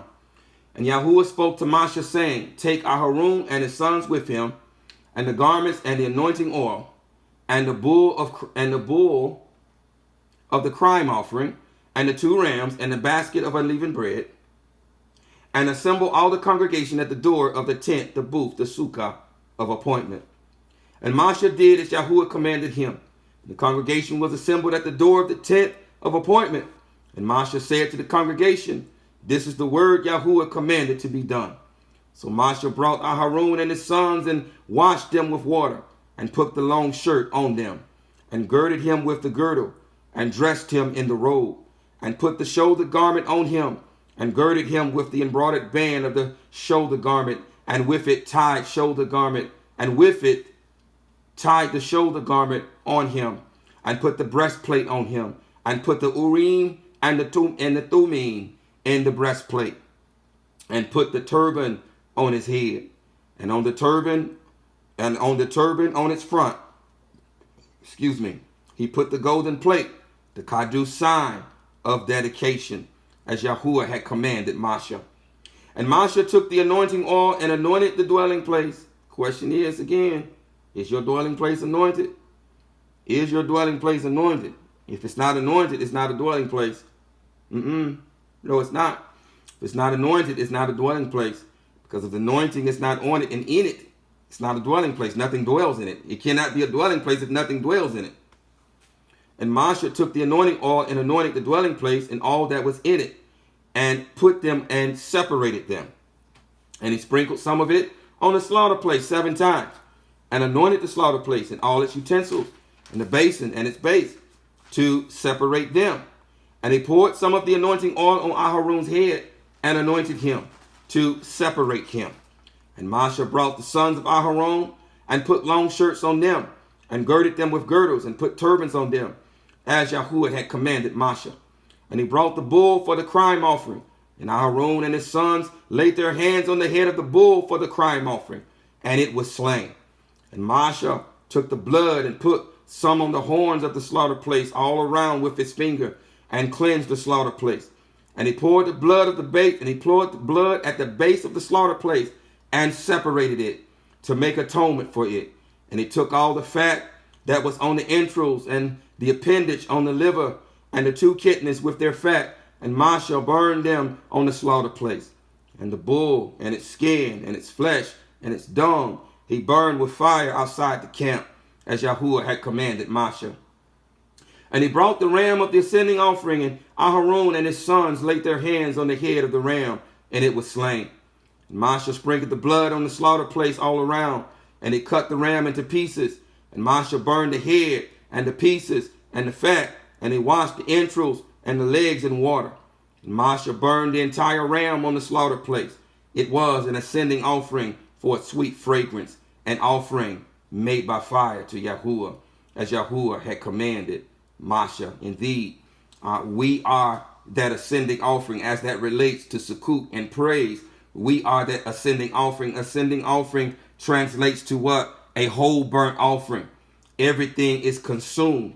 And so as that translates to us, that means what? That we are to give Yahuwah all of us. We're to give him all of our heart, all of our mind, and all of our strength.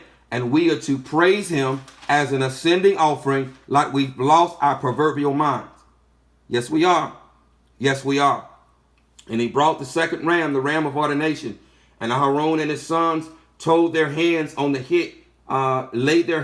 head of the ram, and it was slain. And Moshe took some of its blood and put it on the tip of Aharon's right ear, and on the thumb of his right thumb, and on the thumb of his right hand, and on the big toe of his right foot, symbolic of reminding him that blood has been slain for him, and that what? That he is neither to turn neither to the right or to the left of the path that has been laid before him. And he brought near the sons of Aharon, and Moshe put some of the blood on the tips of their right ears, and on the thumbs of their right hands, and on the big toes of their right feet. And Moshe sprinkled the blood on the slaughter place all around, and took the fat and the fat tail, and all the fat that was on the entrails, and the appendage of the liver, and the 2 kidneys and their fat, and the right thigh. And from the basket of unleavened bread that was before Yahuwah, he took 1 unleavened cake, and a cake of bread anointed with oil, and 1 thin cake, and put them on the fat and on the right thigh, and placed all these in the hands of Aharon and in the hands of his sons, and waved them as a wave offering before Yahuwah. Moshe then took them from their hands and burned them on the slaughter place, on the ascending offering. They were ordinations for a sweet fragrance. It was an offering made by fire to Yahuwah. And Moshe took the breast and waved it, a wave offering before Yahuwah. It was Moshe's portion of the ram of ordination, as Yahuwah had commanded Moshe. Moshe took some of the anointing oil and some of the blood which was on the slaughter place, and sprinkled it on Aharon, on his garments, and on his sons, and on the garments of his sons with him. And he separated Aharon, his garments, and his sons, and the garments of his sons with him. And Moshe said to Aharon and his sons, cook the flesh at the door of the tent, the sukkah, the booth of appointment. Cook the flesh at the door of the tent, the booth, the sukkah of appointment, and eat it there.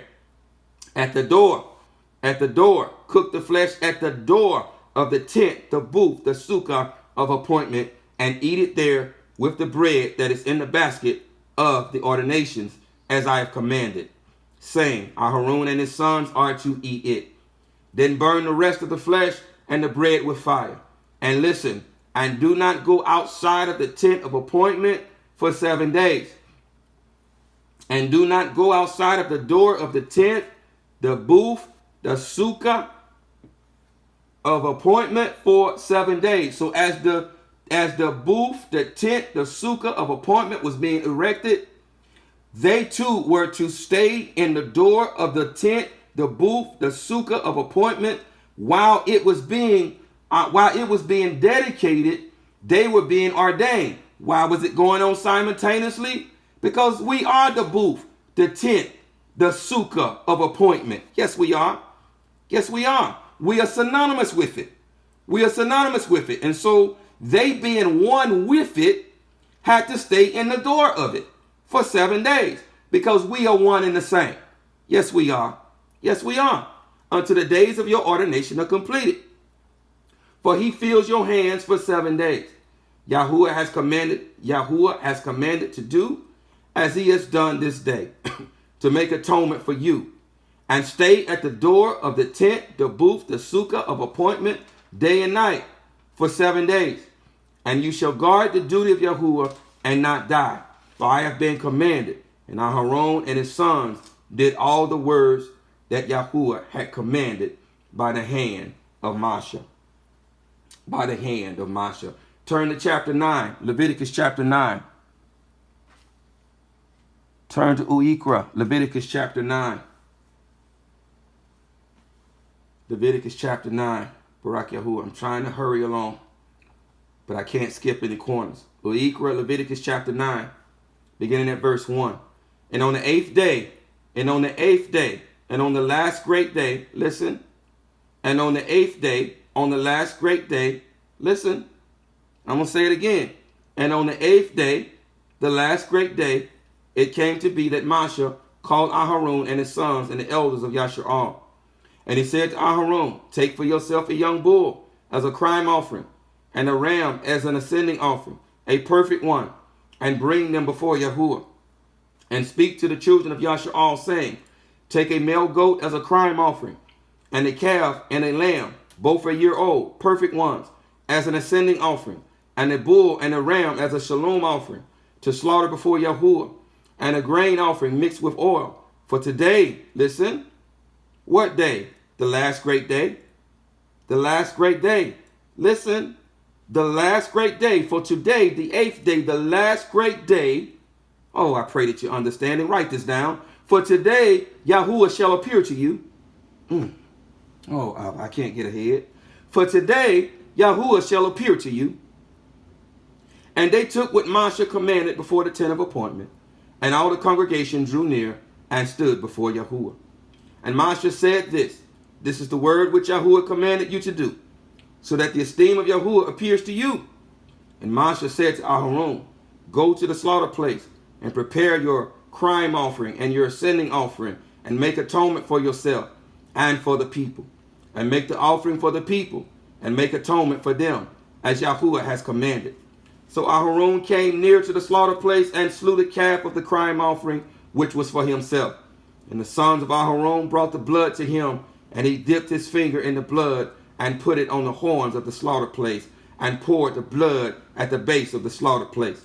And the fat and the kidneys and the appendage on the liver on the crime offering he burned on the slaughter place, as Yahuwah had commanded Moshe. And the flesh and the skin he burned with fire outside the camp. And he slew the ascending offering, and the sons of Aharon presented to him the blood, which he sprinkled on the slaughter place all around. And they presented the ascending offering to him with its pieces and head, and he burned them on the slaughter place. And he washed the entrails and the legs, and burned them with the ascending offerings on the slaughter place. And he brought the people's offerings, and took the goat, which was the crime offering for the people, and slew it, and made it a crime offering like the first one. And he brought the ascending offering, and made it according to the right ruling. He also brought the grain offering, and filled his hand with it, and burned it on the slaughter place, besides the ascending offering of the morning. And he slew the bull and the ram as a slaughtering of shalom offerings, which were for the people.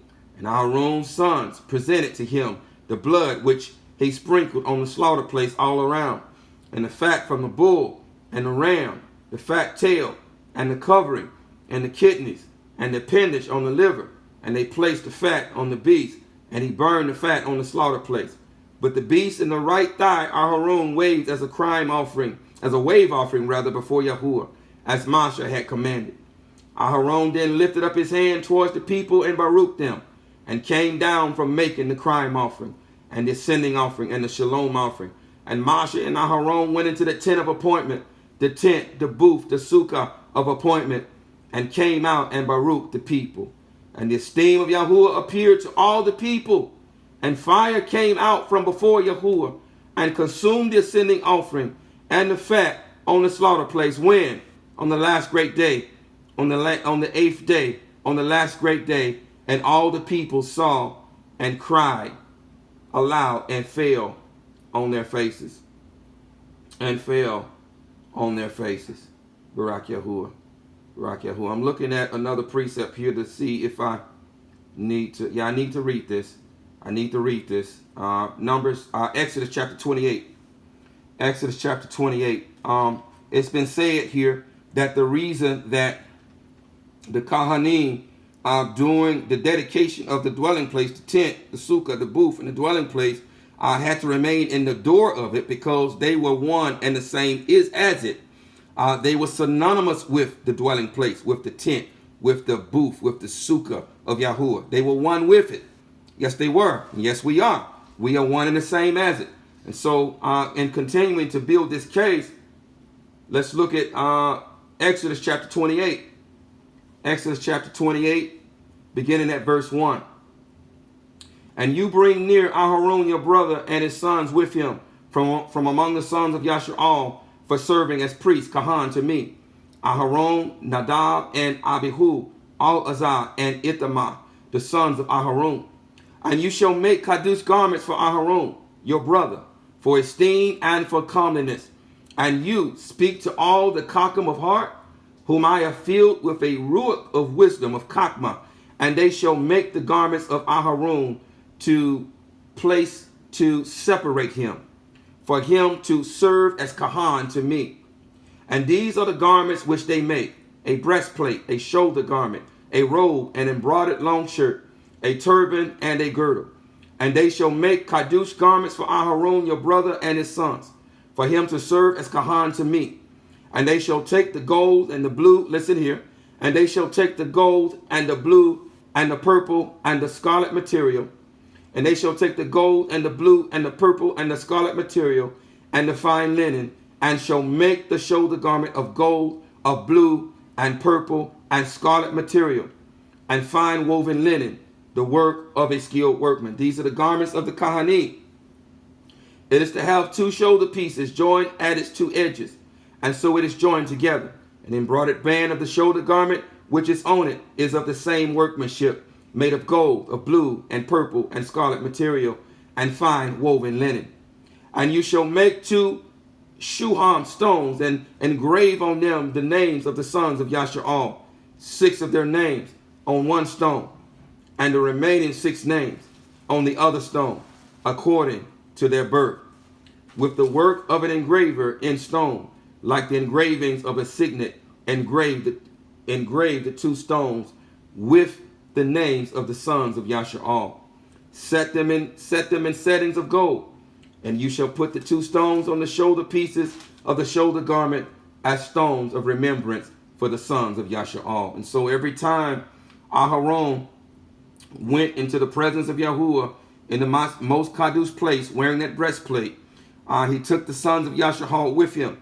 And so that represented what? The sons of YAHUAH'S coming into his presence as well. But they could not yet come into his presence because they were not yet worthy. But a time is coming at the restoration of all things where there's going to be 12 gates, where the sons of YAHUAH'S are going to enter into that gate, into the presence of Yahuwah, all being priests, all being kahanim. And this is what the Levitical priesthood was a foreshadowing of a nation of priests, all entering through 12 gates into the presence of Yahuwah. And Aharon shall bear their names before Yahuwah on his two shoulders for a remembrance. And you shall make settings of gold and 2 chains of clean gold like braided cords, and fasten the braided cords to the settings. And you shall make a breastplate of right ruling, a work of a skilled workman like the work of the shoulder garment. Make it of gold, of blue, and of purple and scarlet material, and fine woven linen. It is a square double, a span its length, and a span its width. And you shall put settings of stones in it for rows of stones. The first row is a ruby, a topaz, and an emerald. And the second row is a turquoise, a sapphire, and a diamond. If you look in Revelation 21, these stones are very similar to the stones that are above the 12 gates. These stones are very similar, and they're representative of a nation of priests, a nation of kahanim, entering into the presence of Yahuwah himself. And the third row is a jacinth and an agate and an amethyst. And the fourth row is a beryl and a shuham and a jasper. They are set in gold settings. And the stones are according to the names of the sons of YAHUAH'S, 12 according to their names, like the engraving of a signet, each one with its own name for the 12 tribes. And you shall take braided chains and of corded work for the breastplate at the end of clean gold. And you shall make 2 rings of gold for the breastplate. And you shall put the 2 rings on the 2 ends of the breastplate. And you shall put the 2 cords of gold in the 2 rings, which are on the ends of the breastplate. And the other 2 ends of the 2 cords you fasten to the 2 settings, and put them on the shoulder pieces of the shoulder garment in the front. And you shall make 2 rings of gold, and shall put them on the 2 ends of the breastplate on the edge of it, which is on the inner side of the shoulder garment. And you shall make 2 rings of gold, and put them on the 2 shoulder pieces underneath the shoulder garment on the front of it, close to the seam above the embroidered band on the shoulder garment. And they bind the breastplate by means of its rings to the rings of the shoulder garment using a blue cord, so that it is above the embroidered band of the shoulder garment, so that the breastplate does not come loose from the shoulder garment. And Aharon shall bear the names of the sons of YAHUAH'S on the breastplate of right ruling over his heart. Over his heart, indeed, they went with him. They went with him, indeed, again, symbolic of a nation of priests at the restoration of all things, going through the 12 gates, entering into what? The dwelling place of Yahuwah. Yes. When he goes into the kadosh place for remembrance before Yahuwah continually, and into the breastplate of right ruling, you shall put the Urim and the Thummim, and they shall be on the heart of Aharon when he goes in before Yahuwah. And Aharon shall bear the right ruling of the children of YAHUAH'S on his heart before Yahuwah continually.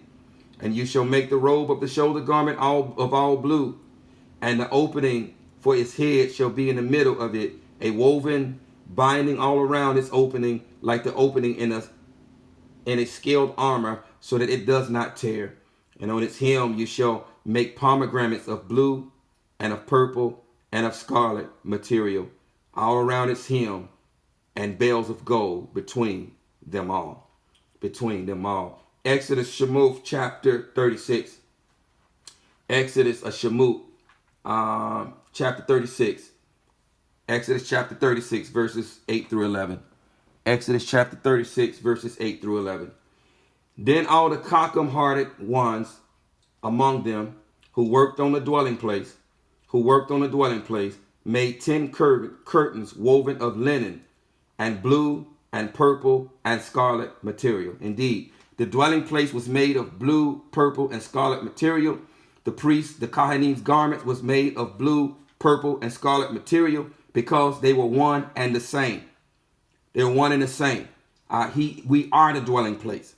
We are the dwelling place. Indeed, this is why we wear blue, purple, and scarlet zitzits, because we are the dwelling place. We are the booth, the sukkah, the tent of Yahuwah. We are living tabernacles. Yes, we are. Yes, we are. They made them with cherubim, the work of a skilled workman. The length of each curtain was 28 cubits, and the width of each curtain 4 cubits. All the curtains having one measure. And he joined 5 curtains, one to another, and another 5, and the other 5 curtains he joined one to another. And he made loops of blue on the edge of the end of the curtain of one set, the same he did on the edge of the end curtain of the other set. And so this is why they were in the door of the tabernacle for 7 days.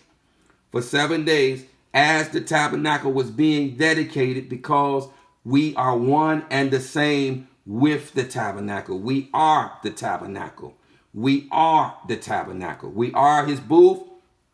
We are his tent. We are his sukkah. Yes, we are. Yes, we are. Turn to 2 Chronicles, the 2nd chapter. Turn to 2 Chronicles, the 2nd chapter. And so as they dedicated it on the 8th day and on the last great day, what happened?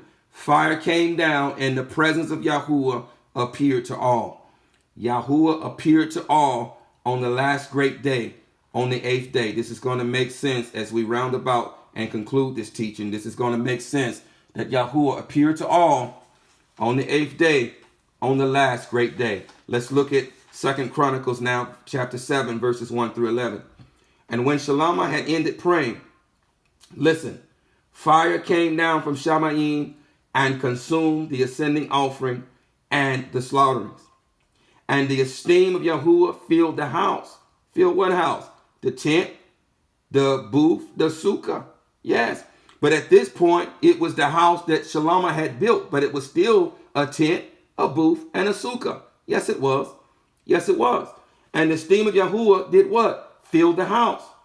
Filled the house. The ruach of Yahuwah filled the house. And the Kohanim were unable to enter the house of Yahuwah because the esteem of Yahuwah had filled the house of Yahuwah. Filled the house of Yahuwah. And all the children of Yasha'al saw how the fire came down and the esteem of Yahuwah on the house. And they bowed their faces to the ground on the pavement and did obeisance and gave thanks to Yahuwah, saying, for he is good, for his loving commitment is everlasting. And the sovereign and all the people slaughtered slaughterings before Yahuwah. And sovereign Shalomah slaughtered a slaughtering of 22,000 bulls and 120,000 sheep. Thus the sovereign and all the people dedicated the house of Elohim. And the Kohanim were standing over their duties, and the Luim with instruments of song to Yahuwah, which sovereign Dawood had made to give thanks to Yahuwah, saying, for his loving commitment is everlasting. His loving commitment is everlasting. Whenever Dawood praised by their hand. Whenever Dawood praised by their hand. And the Kohanim were blowing trumpets. Listen here. They celebrating. Oh, they celebrating. What are they celebrating? What are they celebrating, you ask? And the Kohanim were blowing trumpets before them. And all Yasha'al was standing. And Shalomah kadushed the middle of the courtyard that was in front of the house of Yahuwah. For there he made a sending offering and the fat of the shalom offering, because the bronze slaughter place which Shalomah had made was not able to contain the ascending offerings and the grain offerings and the fat. And Shalomah at that time observed the festival 7 days, and all Yasha'al with him, a very great assembly, from the entrance of Kamath to the Wadi of Mashraim. And on the 8th day, they held an assembly, for they performed the dedication of the slaughter place 7 days, and the festival 7 days. And on the 23rd day of the 7th new month, indeed, they are celebrating Sukut here. They're celebrating Sukut. And on the 23rd day of the 7th month, because Sukut is all about what? Sukkah, the booth, the tent of Yahuwah. Yes, it is. Yes, it is. And on the 23rd day of the 7th new month, he sent the people away to their tents, rejoicing, celebrating, and glad of heart for the goodness that Yahuwah had done for Dawood and for Shalomah and for his people Yashar'al. Thus Shalomah finished the house of Yahuwah and the sovereign's house, and all that came into the heart of Shalomah to do in the house of Yahuwah and in his house he prosperously executed. And so we read here, now we understand that we are that booth, that we are that sukkah, that we are that tent. But reading here in 2 Chronicles, the 2nd chapter, we read as they were celebrating the Feast of Sukut with all their heart and all their mind and all their strength, what happened? The presence of Yahuwah came and did what? And filled the house. And filled the house. The presence of Yahuwah came and filled the house. And so when we are celebrating Sukut, now bear in mind, we haven't gotten to yet why we're celebrating with such fervor. But listen, when we celebrate Sukut, we should be celebrating Sukut with the expectation that what? Yahuwah is going to come and fill this house. That he is going to come and fill this house. Yes, we should. Yes, we should. And so it has never been his desire, Mashpaka, to dwell in booths or sukkahs or houses made with hands. It has always been his desire to dwell in this tabernacle, in the tabernacle of flesh, in this tabernacle, the tabernacle of the human heart. This has always been his desire.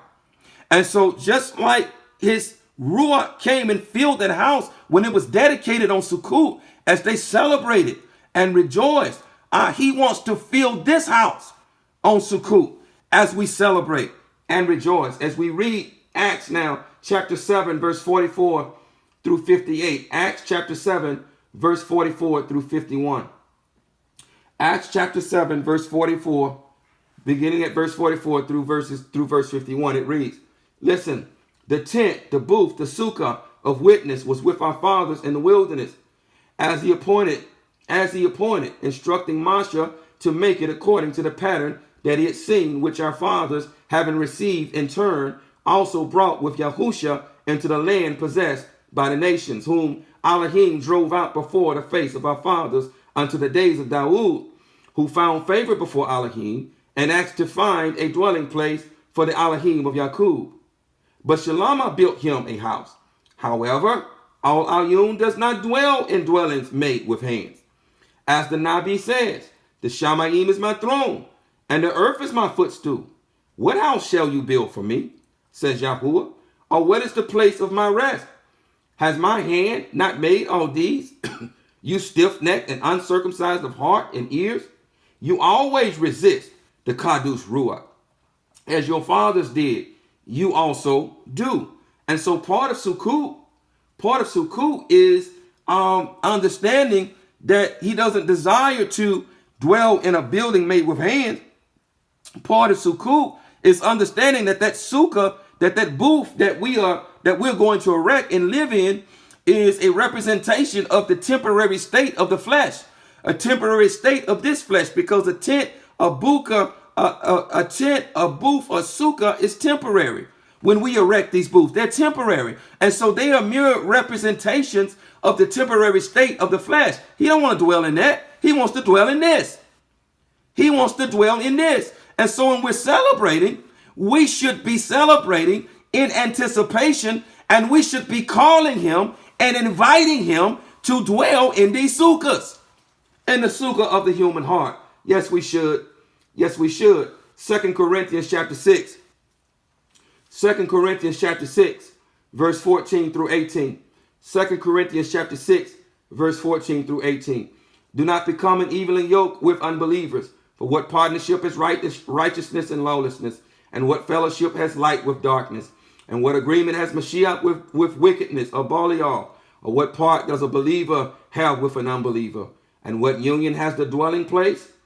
And what union has the dwelling place of Elohim with idols? For you are a dwelling place of the living Elohim. For you are a dwelling place of the living Elohim. So you got to understand that when we're celebrating Sukut, that he wants to what? He wants to tabernacle in us. Yes, he does.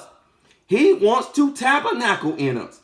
He wants us to bring him his food, bring him his offerings, and indeed for Sukut, there are extra offerings. He wants us to bring him his food, to bring him his offerings, and he wants to do what? He wants to send down fire, and he wants to dwell in these sukkahs. He wants to dwell in this dwelling place. Yes, he does. Yes, he does. He's been preparing us for this. At least he's been trying to prepare us to receive some of that bright nature. Yes, he has. Yes, he has. He wants to dwell in us. He wants to dwell in this dwelling place. He wants to come in and tabernacle with us. Yes, he does. Yes, he does. But reading here, for you are a dwelling place of the living Elohim. As Elohim has said, I shall dwell in them. I shall dwell in them and walk among them, and I shall be their Elohim, and they shall be my people. Therefore come out from among them and be ye separate, says Yahuwah, and do not touch what is unclean. I shall receive you, and I shall be a father to you, and you shall be sons and daughters to me, says Yahuwah Elohim. So we are a booth. We are a booth. We are a dwelling place of Yahuwah. We are a dwelling place of Yahuwah.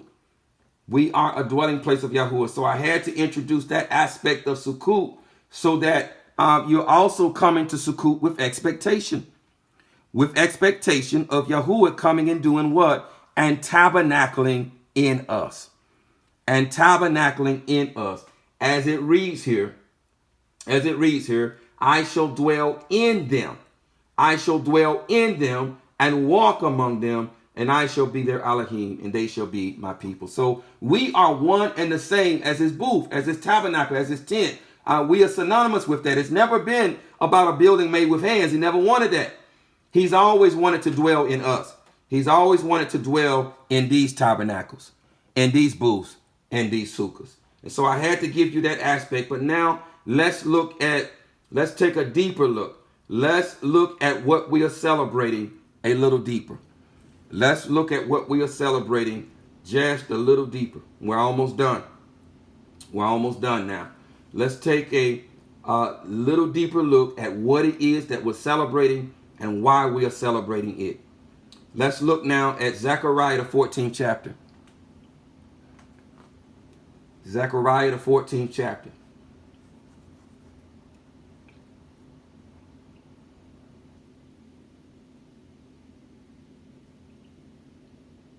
Zechariah the 14th chapter, verses 16 through 19. Verses 16 through 19. Listen. And it shall be that all who are left from the nations which come up against Jerusalem shall go up from year to year to bow themselves to the sovereign, Yahuwah of hosts, and to celebrate the festival of Sukut. And it shall be that if any one of the clans of the earth does not come up to Jerusalem to bow himself to the sovereign, Yahuwah of hosts, on them there is to be no rain. And if the clan of the Mashraim does not come up and enter in, then there is no rain. On them is the plague with which Yahuwah plagues the nations who do not come up to celebrate the festival of Sukut. This is the punishment of Mashraim and the punishment of all the nations that do not come up to celebrate the festival of Sukut. Now we understand that this is the reign of the Mashiach. This is the 1,000-year reign where the whole earth is still going to be continuing to observe the festival of Sukut. The other 6 feast days at this point are going to be fulfilled. And the only one left at this point is Sukut. This is very important, and this goes all the way back to the very beginning of Jubilees chapter 16, when Abraham celebrated the festival of Sukut, because he understood that his son was the son of promise, and he understood that from his son, Yahuwah himself was going to come and do what? And tabernacle amongst men. And so here, during the 1,000-year reign, once again here, what has happened? Yahuwah has come in flesh in the body of the HaMashiach, and he is what? He has pitched his tent, and he is now once again tabernacling amongst men.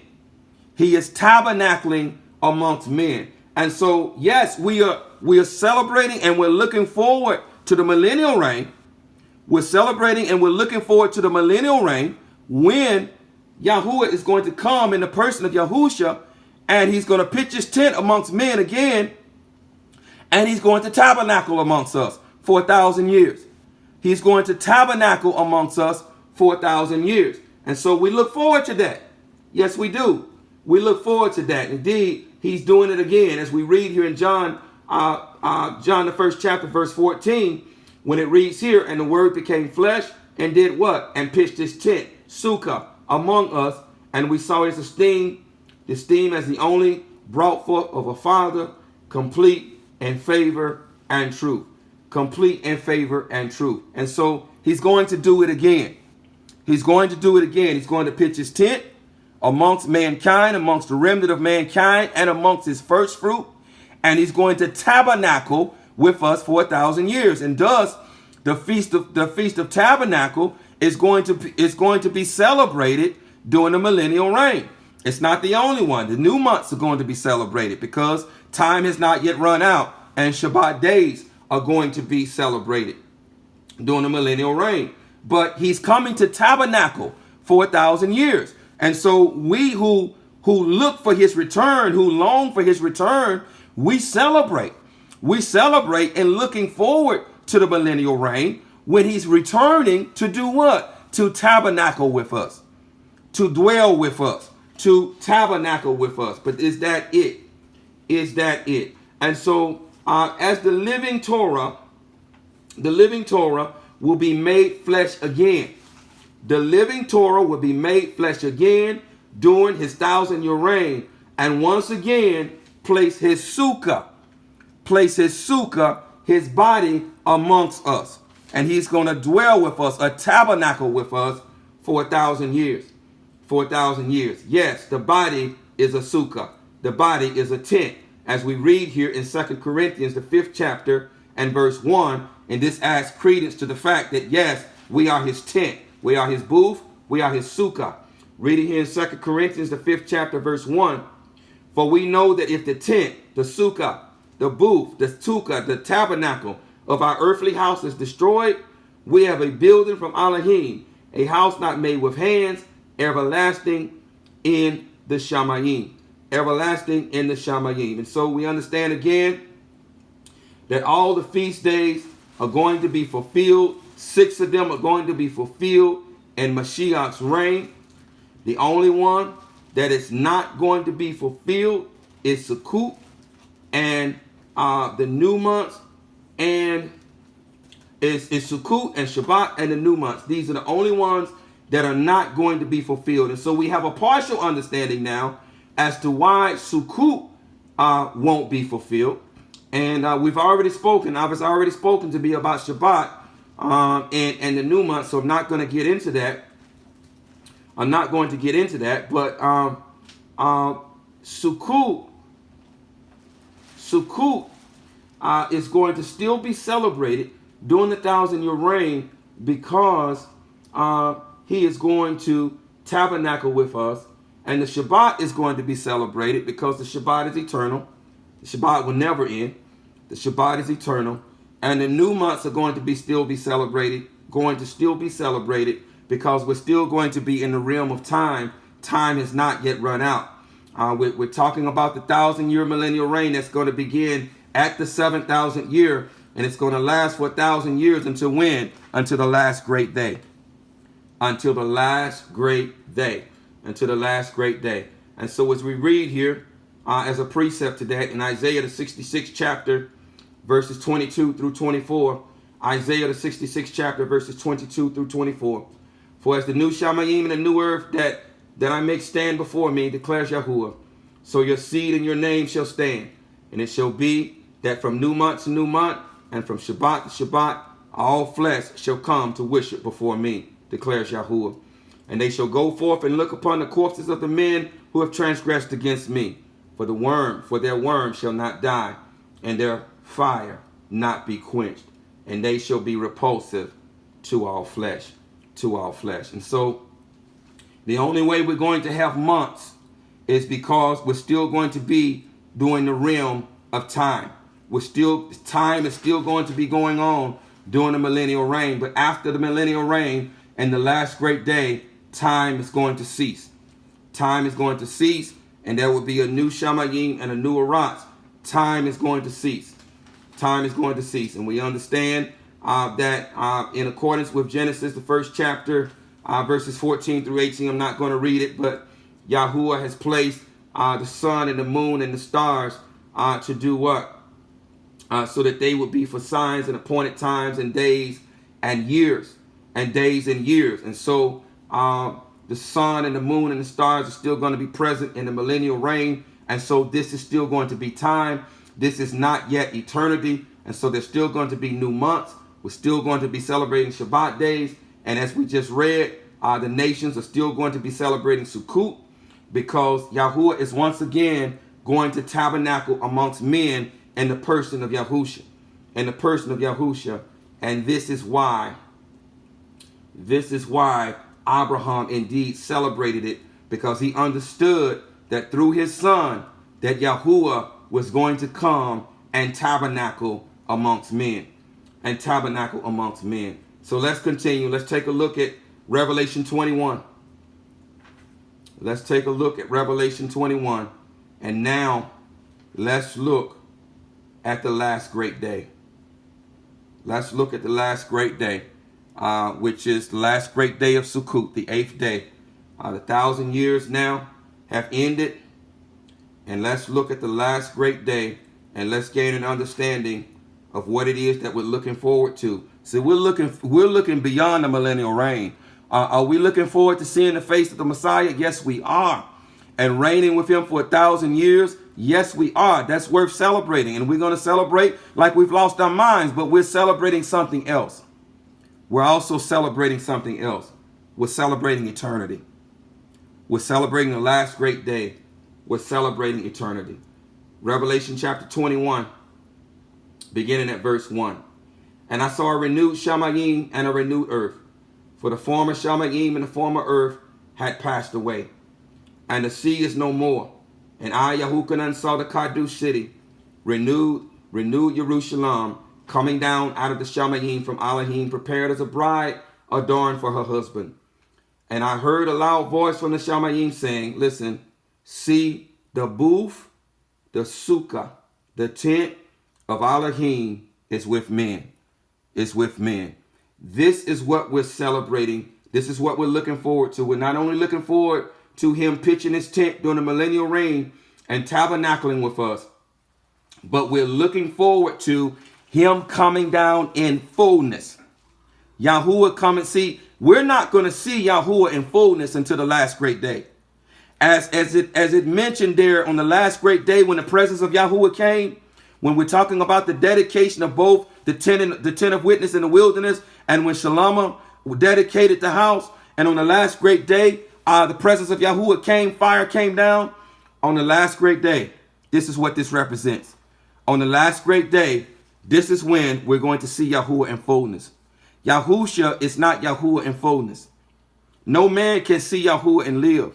No flesh can see Yahuwah and live.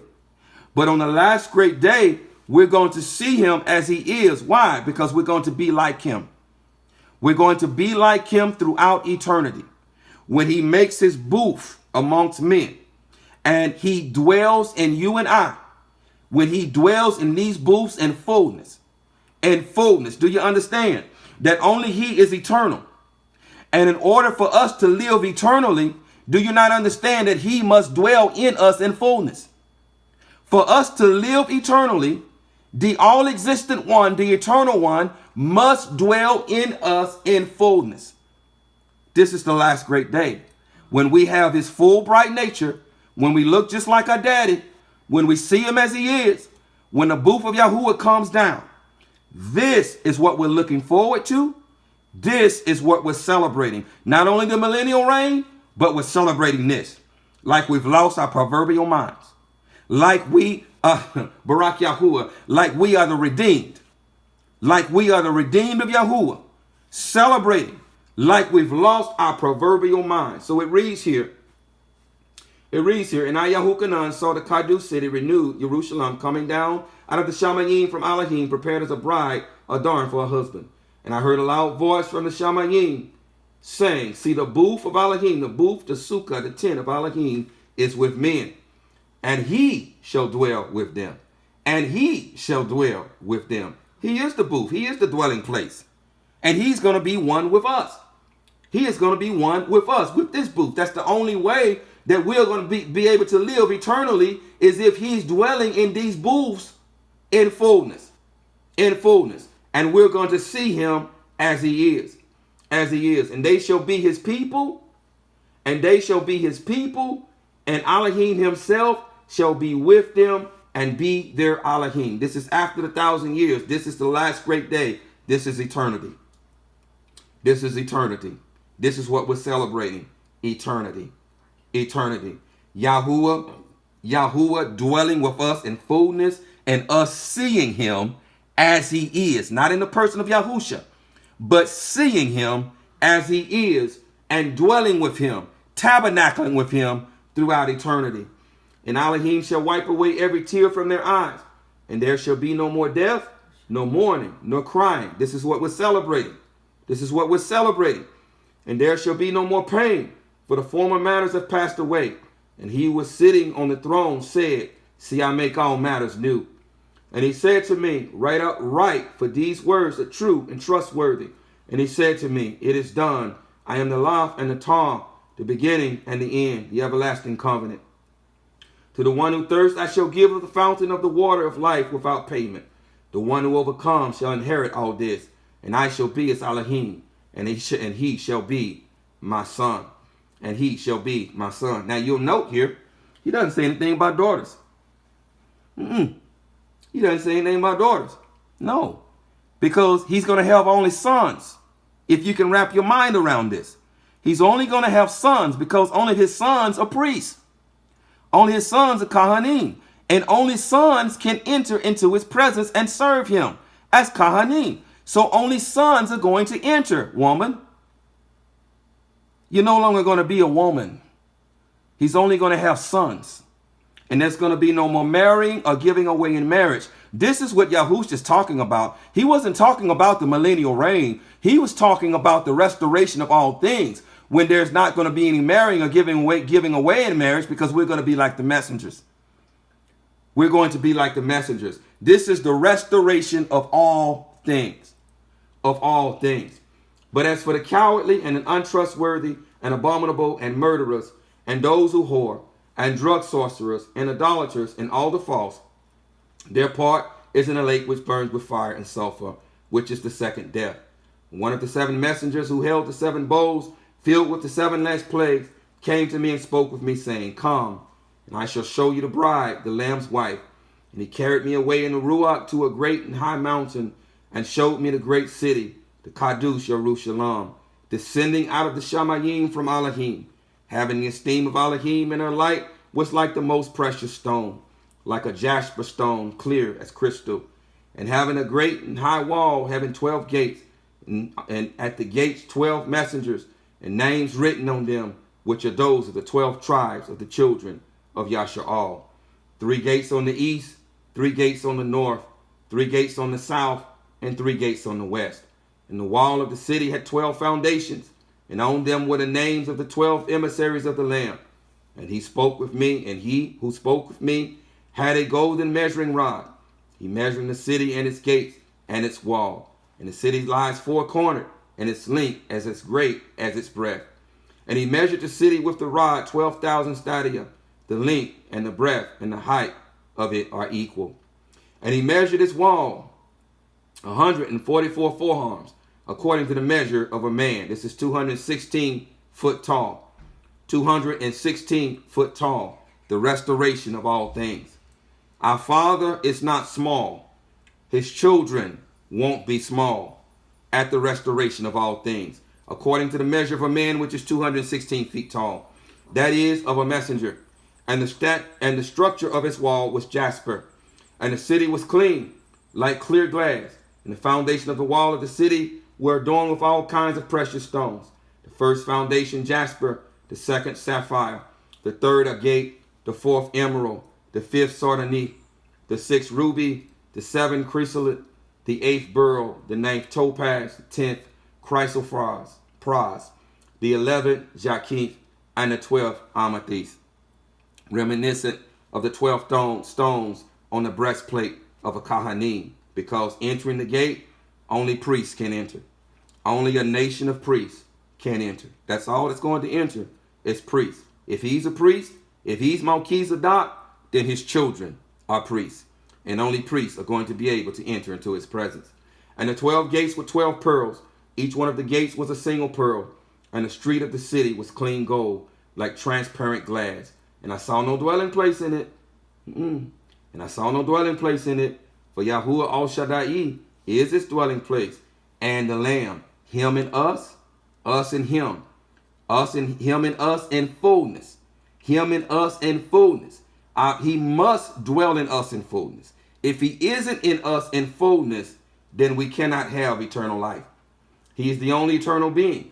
And so if he is in us eternally, if he is tabernacling with us in fullness, dwelling in these booths, these sukkahs in fullness, then we too will live eternally. We too will live eternally. And the city had no need of the sun nor the moon to shine in it. And this speaks to eternity, because again, the sun and the moon and the stars are given to what? To measure the days and the weeks and the months and the years. So here in eternity, there's no need for the sun nor the moon to shine in it. For the esteem of Elohim lighten it, and the Lamb is its lamp. And the nations of those who are saved shall walk in its light, and the sovereigns of the earth bring their esteem into it. And its gate shall not be shut all day, all by day, for night shall not be there. And they shall bring the esteem and the appreciation of the nations into it. And there shall by no means enter it whatever is unclean, neither anyone doing abomination and falsehood, but only those who are written in the Lamb's book of life. So this is what we're looking forward to, eternity. Tabernacling with him throughout eternity. Tabernacling with him throughout eternity. Seeing him in fullness. Seeing him as he is. Not in the person of Yahusha, but seeing him as he is. As we read in 1 John the 3rd chapter verses 1 and 2. 1 John the 3rd chapter verses 1 and 2. See what love the Father has given us, that we should be called children of Elohim, as we just read in Revelation 21. For this reason, the world does not know us, because it did not know him.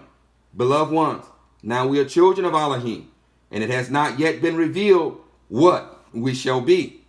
But we know that when he is revealed, when who is revealed? Yahuwah in fullness. We shall be like him, for we shall see him as he is. This is what we're looking forward to. Seeing our Abba in fullness as he is, looking just like our Abba, having all of his bright nature, him dwelling in us in fullness, and him making his tabernacle amongst men permanent throughout eternity. Him dwelling with us, the tabernacling with us throughout eternity. This is what we're celebrating. This is what we're celebrating. And so Sukut is also, it is the final harvest of the year. It is the final harvest of the year. It represents the final harvest of mankind. It represents the second resurrection. It represents the second resurrection. The first resurrection is going to happen during Shabu'ut, Shabu'ut and Yom Kippur. All of these are going to be intertwined, intertangled, because all of them point towards the same thing. Shabu'ut is a representation of the wedding feast. It is a representation of the first fruit, resurrection of the wheat being gathered into the barn.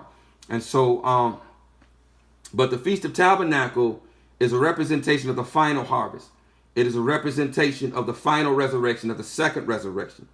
Again, the first return, or the first resurrection, which Shabu'ut points towards, is a wheat harvest. Shabu'ut is the wheat harvest. It is a wheat harvest. It is a representation of the wheat being gathered into the barn.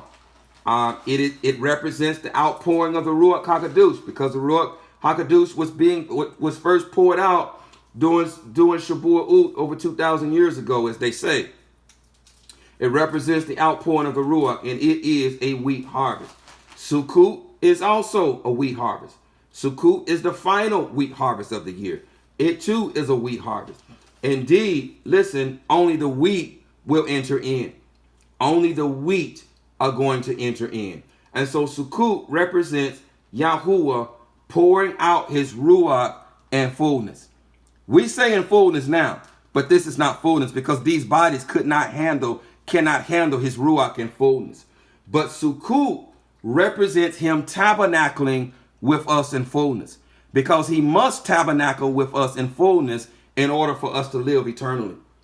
In order for us to live eternally, he must tabernacle with us in fullness, in which Sukut represents, in which is the final harvest, in order for us to live eternally. Indeed, we will be like him. We will be like him. We will have his bright nature, all of his bright nature. We will have our Father's bright nature. He will tabernacle in us throughout eternity. He will tabernacle in us throughout eternity, because only he is eternal. And we must have him inside of us in fullness in order to live eternally. Booths, again, or sukkahs, represent the temporary state of our bodies, waiting until the full redemption at the 8,000th year, the last great day when we move into eternity. And so, but even now, as his booths, as his sukkahs, as his tents, he wants to give us a foreshadowing.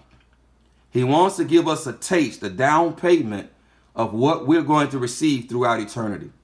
And so even now, he wants to tabernacle with us even more. He wants to give us more of him. He wants to give us more of him. He wants to give us a down payment. And I believe he wants to give us a down payment at this coming Sukut.